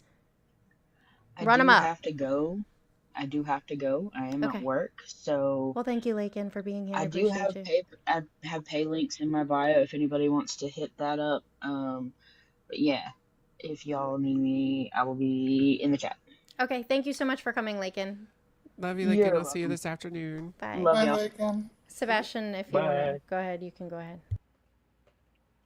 Like I was just gonna say, I'm here to learn. I'm not here to like drive a wedge between somebody or make somebody hate me or whatever. I'm like not trying to drive hate at all. We're just telling you what. I'm just bringing up stuff that people might not be informed about, like me. Right. So, but you were uninformed about these things, and yet you had opinions on them, and that's what I'd like you to, in the future, if you see a marginalized group, and then the group that is in power, right, or the group that is seeking power, and it's typically going to be, look for the rich white guys, right? If the rich white guys are saying, hey, this particular marginalized group is doing X, Y, and Z, and we have to protect them from the women and children, look into that. Look into why they're saying that. Because they're always fucking lying. Every time. Hey, Lainey. Uh-huh. I have a question. Does Sebastian realize like the effects that it takes on the families? Most of our families disown us for being ourselves. Yeah. Like, you don't understand. We don't do it for I'm attention. aware We of do that it because part. Like, I've watched plenty of like Survivor and stuff, and I've seen Zeke. You guys probably know about Zeke if you watch Survivor. I don't. He got outed. Nobody? He got outed on the He show. got outed on TV. Yeah. Mm-hmm. And Gross. it was, I felt for him. Like, it was very embarrassing, and I dropped my fucking jaw. Like, that was completely uncalled for. That's nobody's right to put somebody else's business out there Right. for everybody to see. And that's what like all of this has been led to, is just people being completely callous towards us. Like, I have been called the worst things, had unaliving threats, like literally for just being my sweet old self, right? And that's like, why I said nobody's choosing this. Nobody would wake up one morning and say, you know what? I want the vast majority of society to treat me poorly and, ostracize me. Right. Like, we know that like nobody can be made to be trans. Like, so there's no indoctrination happening here, right? Like, we don't want anybody. Like, do you think that I want any kid to realize that they're trans? Not in this world. I don't, but I know that they're there. And so that's why I do what I do, to make sure that they know they're not alone. For that. I can say, yeah, that seems very fair, because I mean, at the end of the day, we are all people. I'm not racist at all. That's not true. That's not true. That's not true. That's not true. The first thing a racist says, I know. is, I'm not like, racist. bro, That anytime makes me somebody think says you're I'm racist. not racist at all, people that aren't racist don't feel compelled to ever say anything like that. Ask me if I'm racist. Are you racist, lady? I have definitely held racist beliefs, and I am working my darndest to be anti-racist, but I know I am not there yet. And that's why I listen to creators of color, indigenous creators, and try to learn.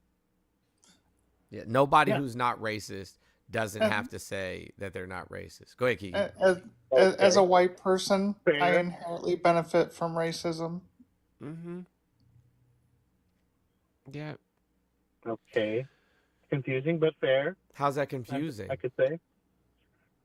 I mean, you get more rights I than don't everybody. have- You're a white man, so you have more rights than anybody in this country. Right. So what are you talking about? You don't understand it. I mean, I don't have any more rights than you do. That's not true at all. That's a lie, sir. That's an absolute lie. I can't get a passport that accurately describes me in this country. Exactly. And now Texas is trying to make it a felony to be trans in public. Iowa just took away anti-discrimination laws against trans people, or for trans people. So now we can be, they've already been getting eviction notices in Iowa. The Supreme Court is hearing a case to legalize conversion therapy again. That's sick. Oh. Okay. Well, there we go. There it is. All right, Sebastian. Well, I mean, Sebastian, we were just trying to show you that, like, I know you meant well there, but that, like, we all have work to do. Yep, right? myself included. Have work to yep, do. myself included. Well, and I think you were trying, but yeah. The call line is now back open. All right. Well, I'm going to go ahead and drop. Thank you, guys. Thank you for coming being out. here. It was nice Appreciate to you. meet you, Cloud. I want to give you a follow before. Yeah, I followed you, Cloud. Got it. Oh, okay. Thank you. I work for a school. I'm a resource officer, and my kids need me, so I gotta go. All right. Have a good rest of your day. Have a Thank good you one. for being here. You too. Bye-bye. Thank you. All right, I'm gonna drop off too. Thank you, lady. Because I need to have lunch and stuff, and then I'll do my show later. Yeah, Okay. I'm gonna go. All right, I'm gonna we'll go see you wake later, up the Kiki. girlfriend and go get some Love lunch y'all. too. Okay, love you. All Bye. right, enjoy, Love you guys. I'll Bye. be back. Love you too. Bye. Hello, caller. Name, age, and where are you calling from? Hello. My name is John, and I'm 34 years old, and I'm calling from Connecticut. Calling from Connecticut. Hey, John from Connecticut. How are you doing today? Hey, I'm doing good. Thanks for having me. I just want to say I've been watching your live, and I find it very interesting. Okay. Cool. Appreciate that. Yes. If I may, can I just make a comment to the last guy who called? Sebastian? Yes, I believe that was his name. You can make a comment about it, I guess. I don't know that he's here to hear you. Yeah. It also pertains actually to the whole like trans issue and stuff, because this is something I feel no one really talks about. I find it interesting how a lot of cisgendered women, this includes turfers, the turfer feminists, they have they have such a problem with trans women being in their sports and going to their bathrooms, but at that same time, they want like the standards lowered for them if they want to be firefighters or doctors or police officers. And I just think that's interesting that no one on either side of the political spectrum points that out. I don't know if you noticed that. I don't know that necessarily, because I mean, I used to be a firefighter. I don't know that necessarily any of the women, at least not the ones that, I was working with that were in my station. I don't know any of them that wanted any standards lowered for their benefit. No, my best friend since I was 4 years old is actually a lieutenant in fire department and never had the standards lowered for her. As a matter of fact, she completed the standards multiple times, including becoming an instructor for Fire Academy. Yeah, I was about to say, there was girls in Academy that fucking blew men out of the water. She's a fucking beast. Yeah. A beast. Like I had a woman run me down on the tire flip, the tractor tire flip. When I say run me down, I believe it. Like I was chilling because I was like, we were doing a relay. I was like, look, I'm so far ahead of the last squad. You got lax. So I was just like, I'm gonna take this tire flip easy. Ran me down. By the time I flipped the tire 3 times. And then I look back and they're like one tire flip behind me. Yeah. But they were on a whole nother station. They caught you. Yeah. I mean, I asked her about this too. Because we've had this conversation, being that I was in the military and they were talking about PT standards. Her and I have had this conversation, and she said, ultimately, you go into a fire with your team, right. But when it comes down to it, it's you versus the fire. And I'm not gonna die. That part. So, I mean, she's had refrigerators fall from upstairs down into the basement on her, and the standards are the same. I told you I dove out a window. She's crazy. You would love her. Good. I'm all for merit. So I mean, yeah. But look, if that's all true, then I really don't see what the problem with trans women and women's sports is, because if women are really if they can compete with men in that field, then I really don't see why it's such a problem. Right. So, and there's plenty of women that have passed the physical fitness test in the Marine Corps, in the Navy, in the Army, Air Force. I mean, you name it. Unfortunately, the first woman who passed was the Ranger? Was it Ranger? I don't know. They just took her name off of the military. I'd have to look and see. Websites. They also took the Enola Gay off of military websites. The Enola Gay is the plane that dropped the bomb on Hiroshima. But because it's called the Enola Gay, they're removing it. Also, a war hero in the military, his last name was Gay. They're removing him from the military websites too. What? Yeah, that's Yeah, the word gay, whether it's somebody's name or the name of a plane or anything, can no longer be on military websites. I think gay literally means like happy or something. I think it was just adopted as like so slang or something. But yeah, the Enola Gay airplane is going to be removed from all military websites. Yeah. Okay. And I just have one more question, and then I'll let someone else come on. Okay. So I also heard you guys like touch on race and stuff. Mm-hmm. I'm just wondering, do you guys support a meritocracy like I do, or do you support things like affirmative action or DEI, which would favor certain individuals, whether they're qualified or not? No, over, let's say, a meritocracy has never existed in this country. White men, white cisgender heterosexual men have always been preferred. Do you know that a white man with a felony conviction is more likely to get a call back than a black man who is more qualified with no felony convictions? I believe it. So that's why DEI is not a hiring practice. DEI is things like automatic doors, bathroom stalls that are wider for people that are in wheelchairs, like curb cuts for people that are in wheelchairs or people that are pushing strollers, closed captions. That's DEI. I don't know what you guys think DEI is. Right.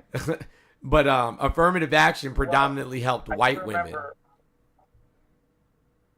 Well, I just do remember that one time I read that according to certain policies, like people of color don't need like a good grade to get into like. That's not true. It's not true. You can't get into fucking Harvard unless you qualify to get into Harvard. The only reason that affirmative action existed is so that they would actually consider a more diverse candidate base, because you can be dumb as a box of rocks and get in through their legacy program because your parents went there, like fucking George W. Bush. Oh my God, went to a fucking you know what I'm saying, got into this Ivy League college, is dumb as all hell. So like right now, if we're looking at affirmative action hires or DEI hires or people that are unqualified for the position, all we have to do is look at the president of the United States and his cabinet. Right. Well, I mean, I'm not crazy about him either. Politically, I'm neither left or right, but yeah, I just. Did you vote? Yeah, I mean, if it's really like that, then. Did you vote? Thanks for clearing that up for me. Sure. Did you vote? Me? Oh, no, I didn't vote this time. Oh boy. Great. All right, Frank. Well, thank you for calling in. We appreciate you. No problem. Have a good day. You too. You too.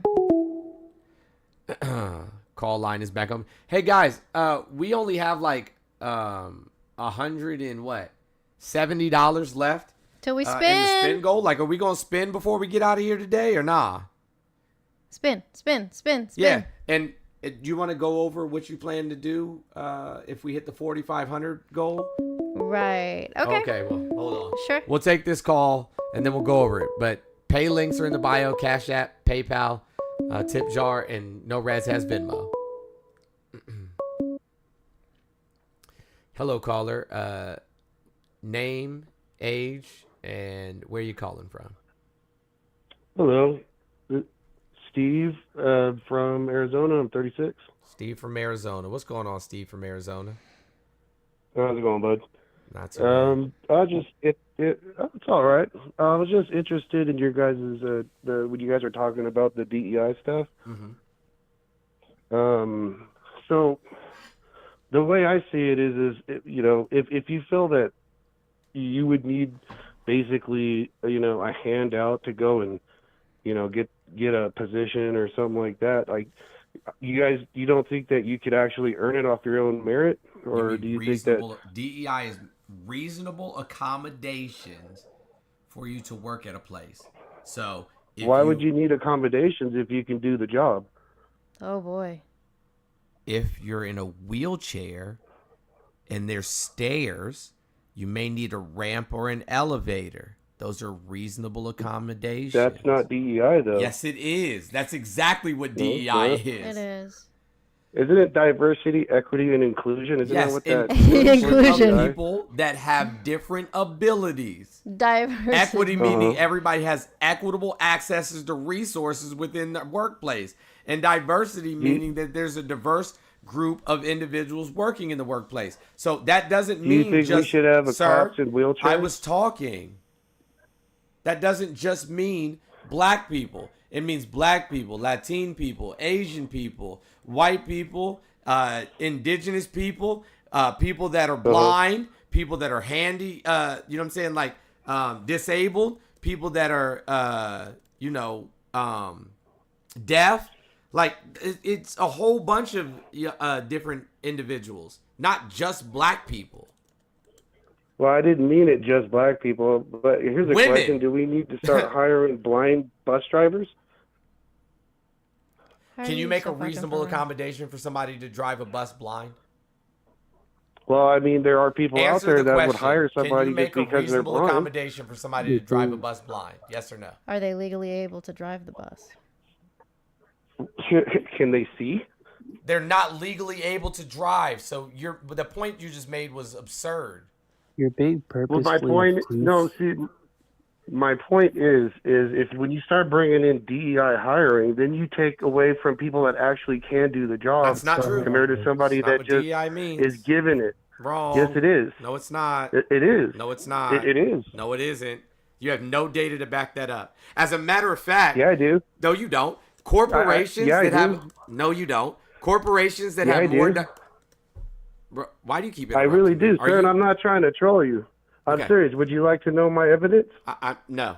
So if we look at corporations, if we look at corporations that have more diversity in terms of their hiring, The airline pilots that are crashing, the ones that are getting hired because they're, you know, black or indigenous or Oh something. my god. that never happened. Wait.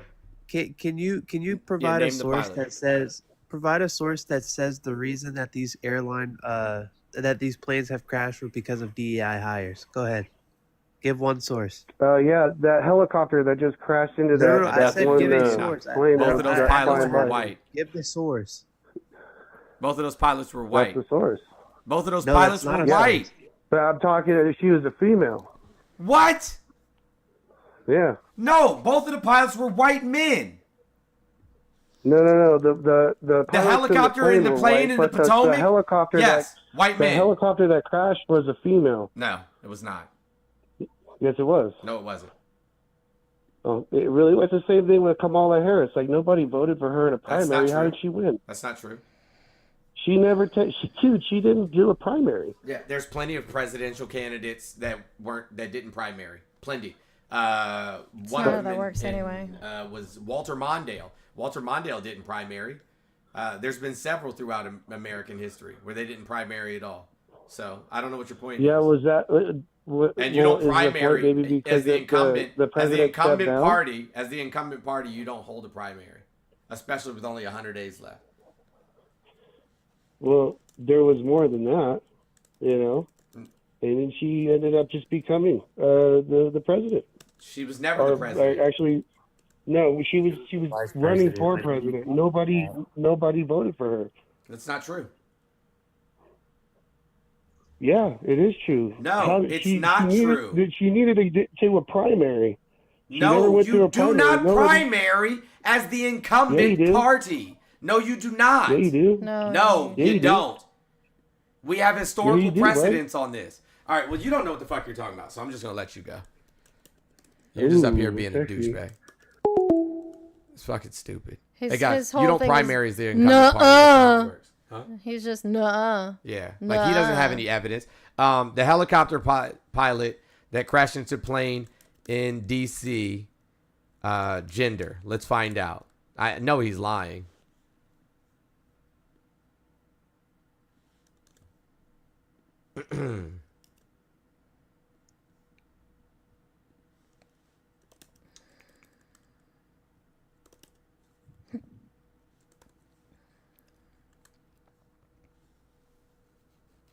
Okay. So, of course, NPR reports that social media started this rumor that it was a transgender woman piloting the helicopter by the name of Joe Ellis. Joe Ellis was not piloting the plane or piloting the helicopter.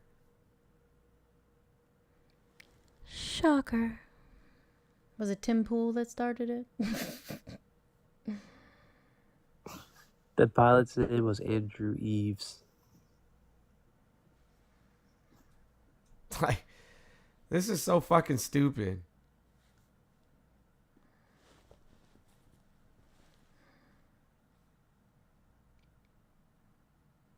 Andrew Eves, yes, is the name of the pilot who was piloting the fucking Black Hawk.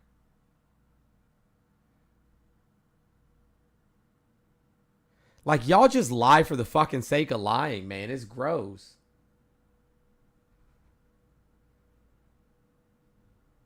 But I guess, you know what I'm saying? Like, when you're fucking mediocre as shit and you know that the rest of the, you know what I'm saying? Like, people in your demographic are mediocre as shit, you have to put down all of the other demographics so that, you know what I'm saying, you feel better about yourself. Age-old tactic. Mm-hmm. Fucking Maganini. Anyways, the call line's back open. Okay, so we're talking about what we were spinning for. So right now we're spinning for anything that's you can find in my storefront. It's the sweat sets. We have Tough stuff. We have my stuff. It would be sweatpants. I have to put the Tough sweatpants up there. I'm going to work on that right now to get them up. But you can pick one of those. So that's what the spin is going to be for. Now we have the Shenanigans Squad, the Fans of Fuckery, and then the Tough, which the Tough hasn't even gone out yet. And then if we meet that $4,500 goal for those 2 Tough fan members that need some assistance, we're going to work with you collaboratively to design your own set for you. That's it. I'm done. Oh, are you? I just got stuff out of NORAD's store yesterday. You did. That's right.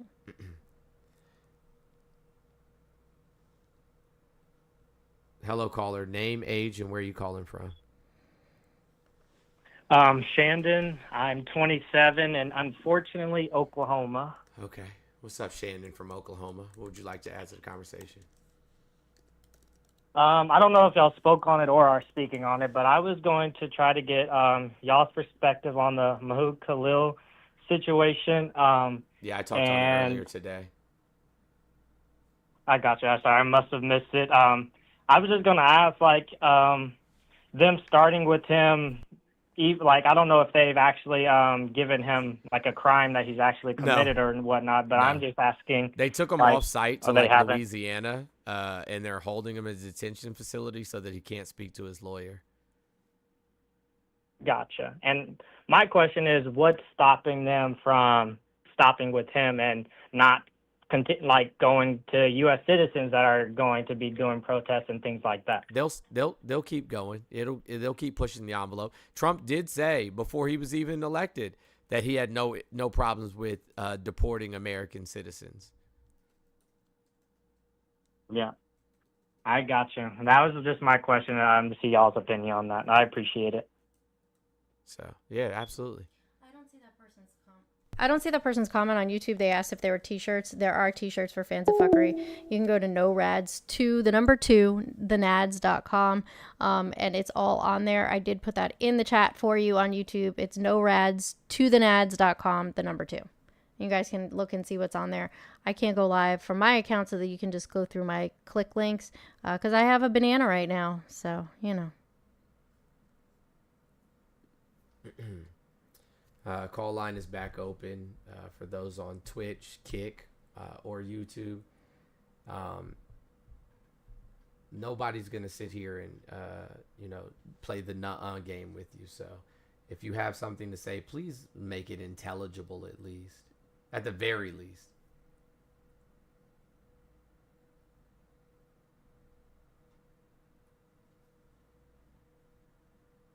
So I'm not gonna lie, some of y'all are goofy as shit.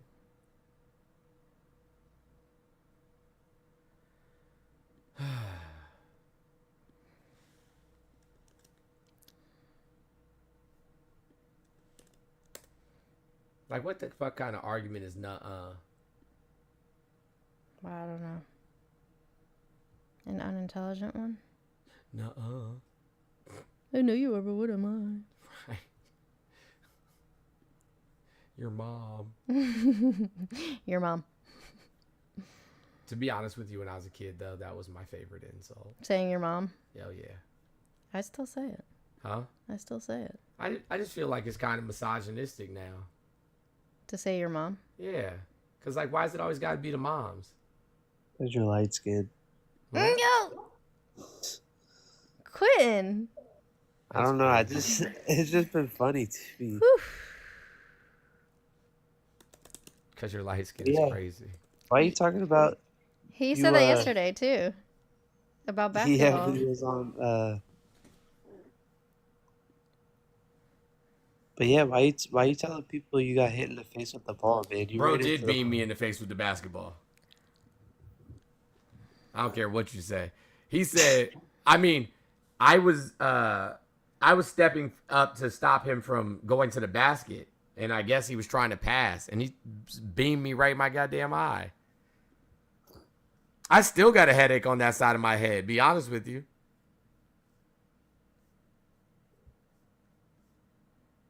So you gotta always be ready to catch the ball, man. With my face?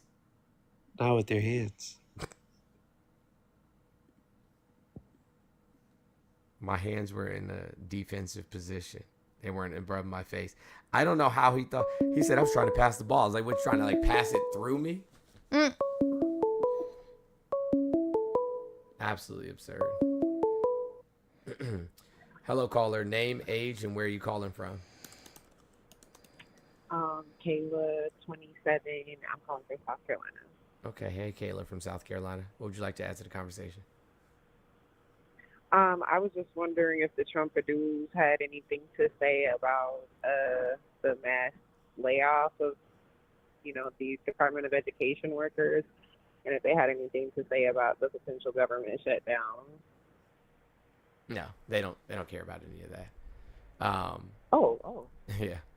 Like, I'm going to tell you why they don't. Again, they are willing to sacrifice collateral damage, if you will. Sacrifice as many people as it takes to harm the people they don't like.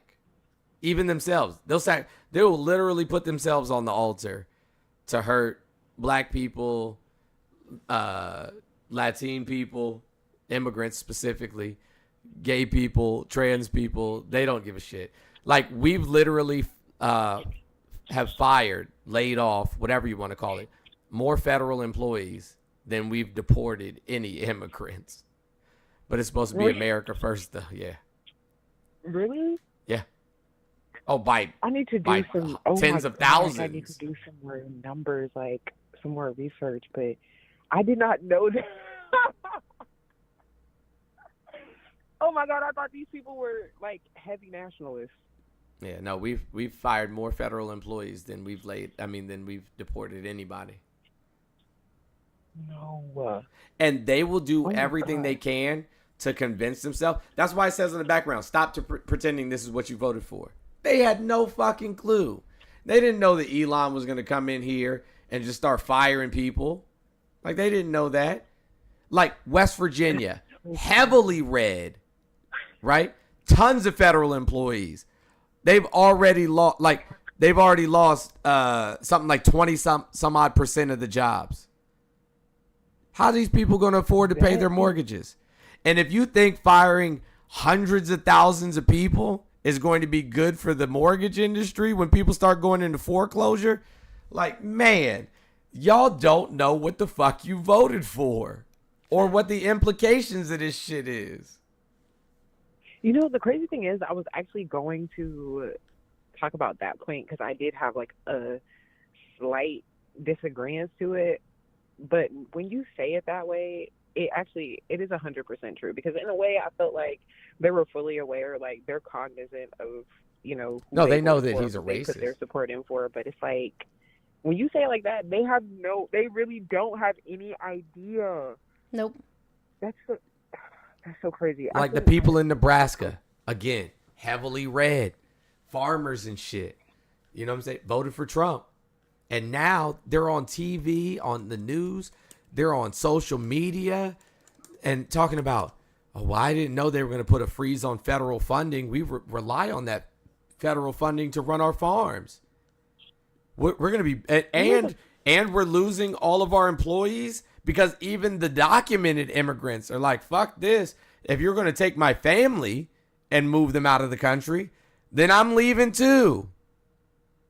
The crazy thing is, like, people of color, especially Black people, kind of I feel like, you know, we just kind of sniffed this out naturally. And I'm going to be honest, and this will be my last thing, and then I'm going to let you go. But it's kind of irritating the hell out of me. Like, it's so frustrating to me when now these white people that are being affected by this are like, oh, they're exploiting us. Yep. And, oh, they're exploiting the lower class, and they're just, it's like, we've been new this right. First of all, this has been happening. This has been happening for a very long time. But now that it's like, it's bleeding over into you now because your whiteness can't protect you. It's like, now you're super loud about it. Now you're talking about it. Now you want to be this SJW. And it's like,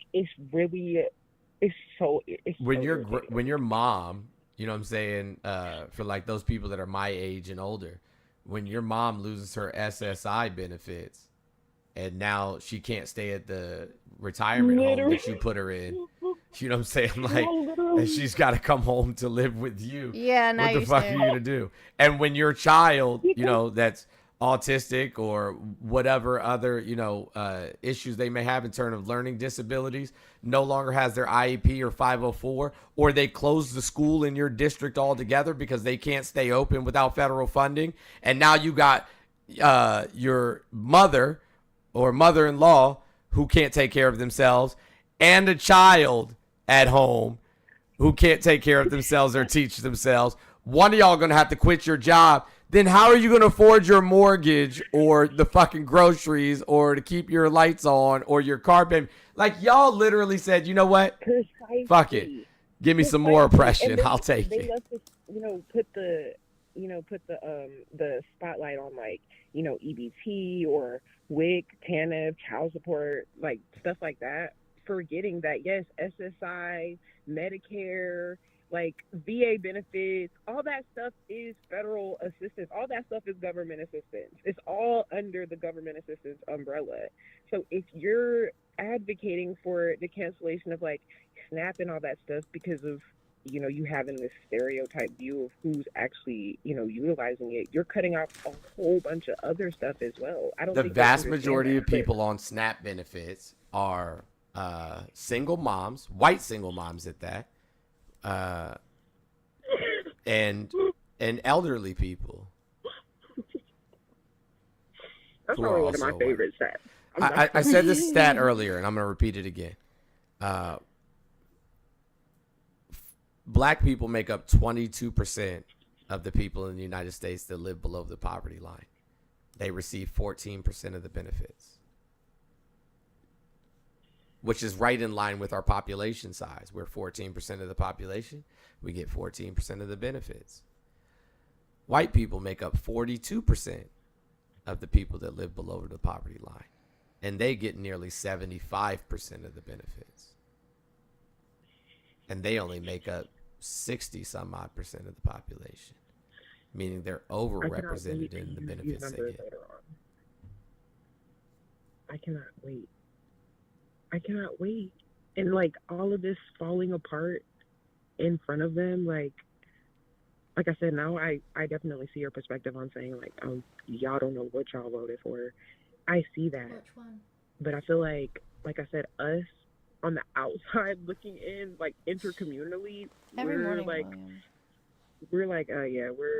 we knew this was gonna happen. Like, if you see Black people, like, we're over here doing trail rides and like Thank you, dancing, Heather. doing line dances to set it off and all that. Like, we're minding our business. Like, we saw it coming. It's like, I don't know. We talked about it a lot before the election. A lot. Right. I just want to point this out. USDA cancels $1 billion in funding for schools and food banks. That is sick. That was yesterday. That was yesterday. But people on YouTube are like, oh, well, they said that food services wouldn't be affected. Except for they are being affected. They are. Just like they said that the layoffs for the U.S. Department of Education it's not going to mess around with the FAFSA and, special needs curriculum and vouchering and all that other stuff. It's not going to ruin all that. How would it not? Thank you, Cassie. It's going to immediately affect that. Actually, I don't see how it wouldn't have an immediate effect on that. The House Ways and Means Committee advocated on January 28th that they get rid of universal free school programs. It's sick. They said the committee has proposed cutting $12 billion from school meal funding over the next 10 years. In addition, the proposal would require income documentation from families applying for free or reduced price meals and would raise the threshold required for schools to participate in the community eligibility provision, the CEP, for those who know it by that means. So, like, you guys can keep lying to yourselves. Yeah. We're actually reading the news. Correct. They're trying to stop a government shutdown as we speak. Let me adjust this number. I have to go back into work. Thank you so much for taking my call. Thanks for being here. Thank you for being here. We appreciate Have you. a good rest of your day. Thank y'all. You too. Thanks. Bye. Andromeda, I got your message. You got your beautiful I Am Intolerant shirt, and it looks amazing on you. So glad that you got it.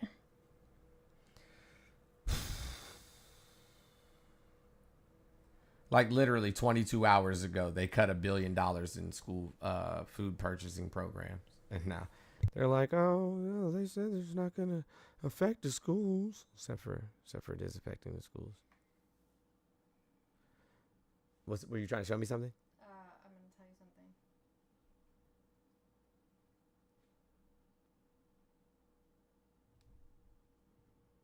something. Okay, I don't think they're connecting. The call line is back open, I think.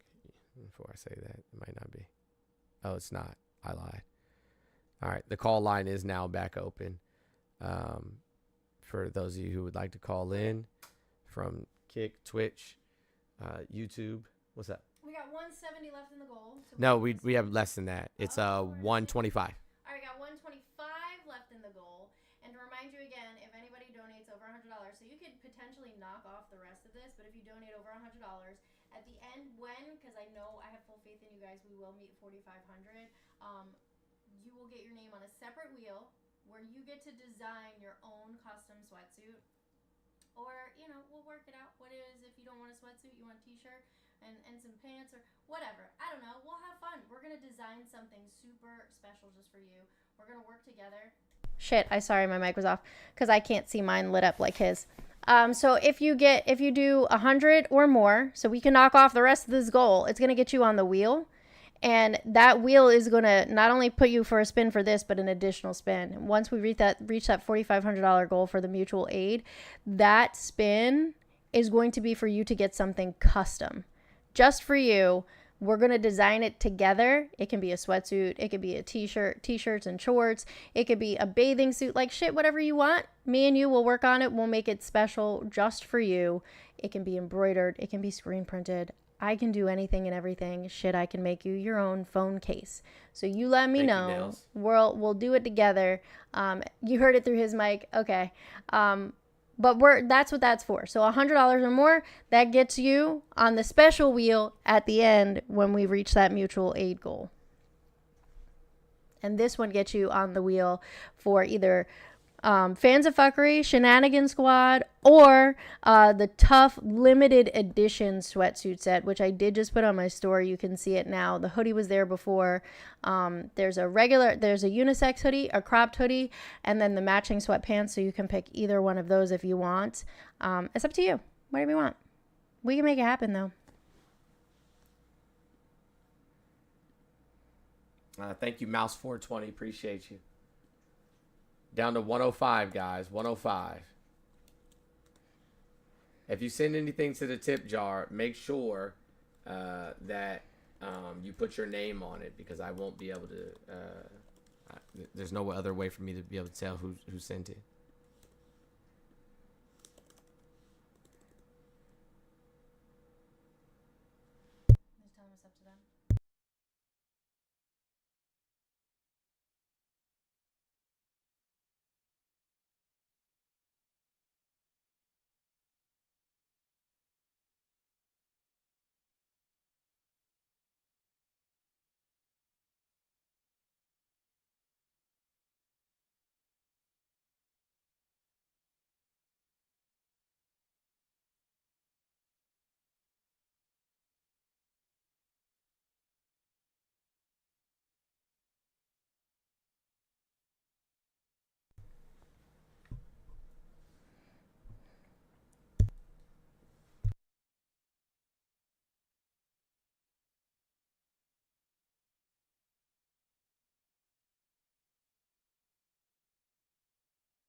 We know we had no sound. We were talking to each other. We were telling secrets.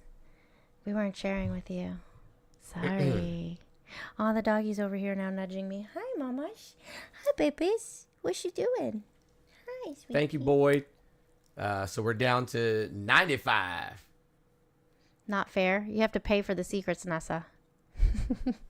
I need to take some Advil. Do you want me to get you some? Nah, I can get it. Oh, okay. Well, if you want me to get up, because it's just right there, I'm more than happy to get it for you. Check your Venmo. All right, Doug. I don't know if there's Advil in there. Doug and Skippy. We're done. We're spinning. Okay, cool. We're done and spinning. Well, I had to go in and put the rest of the names on the wheel, so we have to wait. Going to have to wait.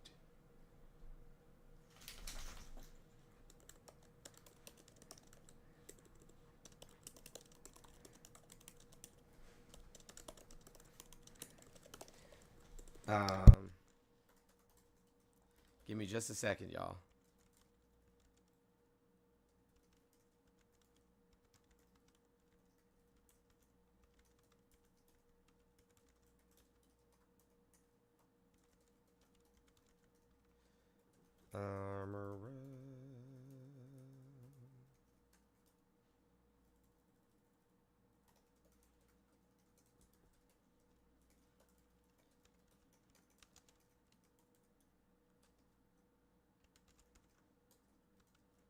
Talk amongst yourselves. Is Quentin still up there? I don't know. Yeah, I'm right here. What are you doing? Still in the bed. You're lazy. What time did you stop playing video games last night? I think it was like 12. That's early. Yeah.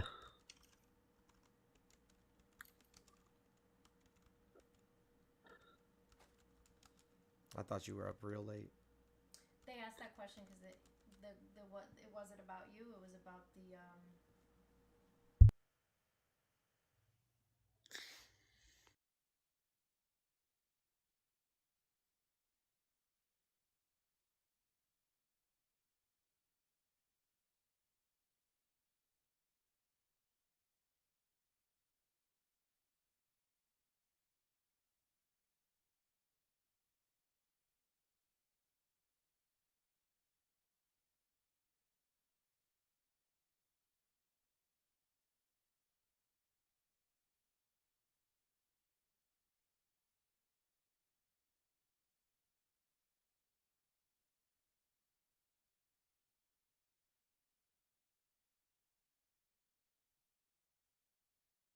Working on the wheel, working on the wheel. Oh, I gotta add Skippy and Doug to my other wheel. Okay. Amanda, you're frozen. I'm frozen. Okay, I'll fix it in a second.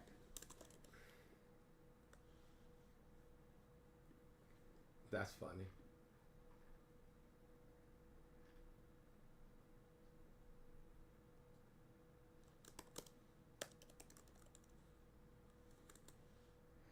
You're not frozen anymore.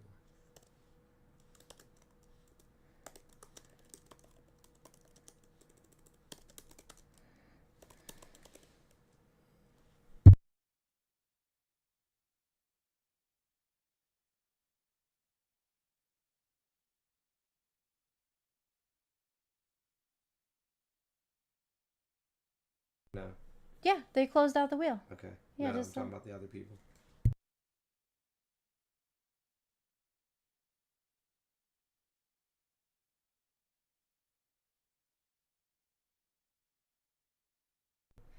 We working on it. We about to do that spin. Big W to Doug and Skippy. I got y'all on the additional wheel as well. We ready to rock and roll.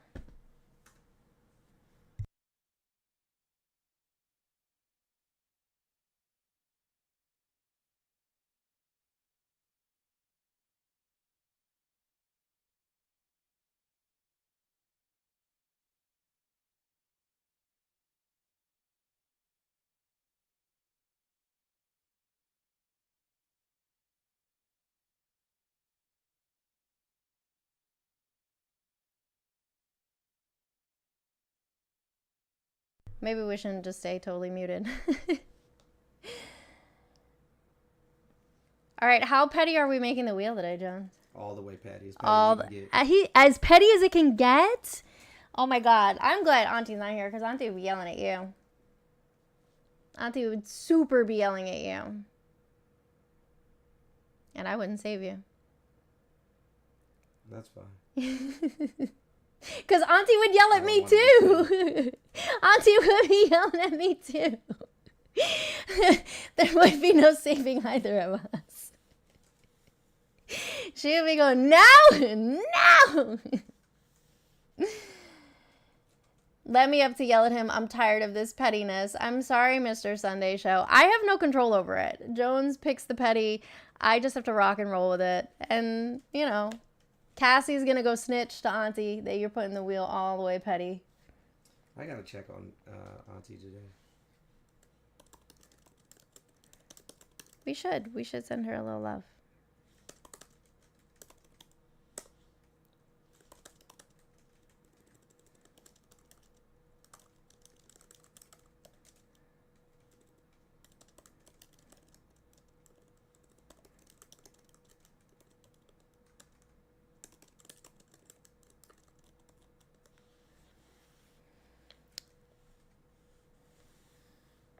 I'm frozen again. Too bad. Seriously? Is she actually frozen or is she just sitting still? I'm frozen. Oh, what the fuck? They are frozen.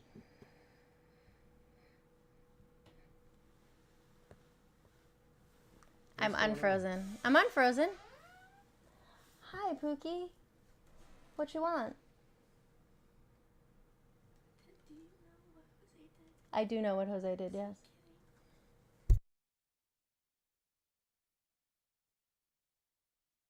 She's gonna cry. Why? Because she just found out what her birthday present was from Jose. He's sending her to go to Tyler, the Creator concert. Oh. So these are happy tears. You like Tyler, the Creator? Oh, he's weird. What? Yes, he got you the tickets. Stephanie's gonna take you because I have to work. Happy birthday to the both of you. Yay. Did he tell you where the seats were? They're floor seats. Your birthday's not till May, though. No, they're floor seats. No, why would I be joking? Do I look like I'm fucking kidding?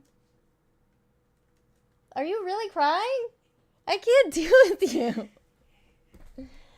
I can't deal with you. Happy birthday from not me.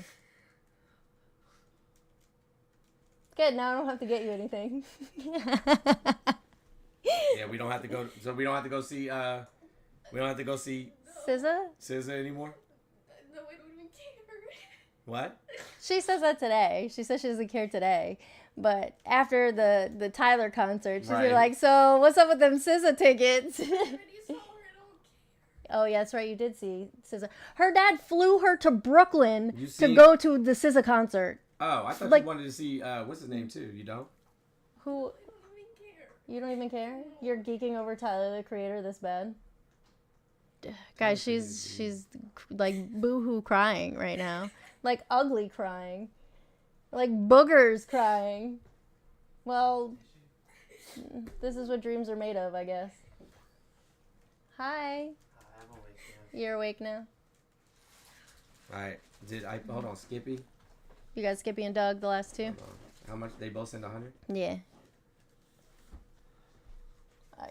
Well, go call him and tell him thank you, weirdo. Did you call him on WhatsApp? We'll call him on WhatsApp. I don't know what time it is in Belgium, though. Shite. So, like, look up what time it is in Brussels before you call. Because it's probably, like, the middle of the night for him. All right, guys, hold on a second.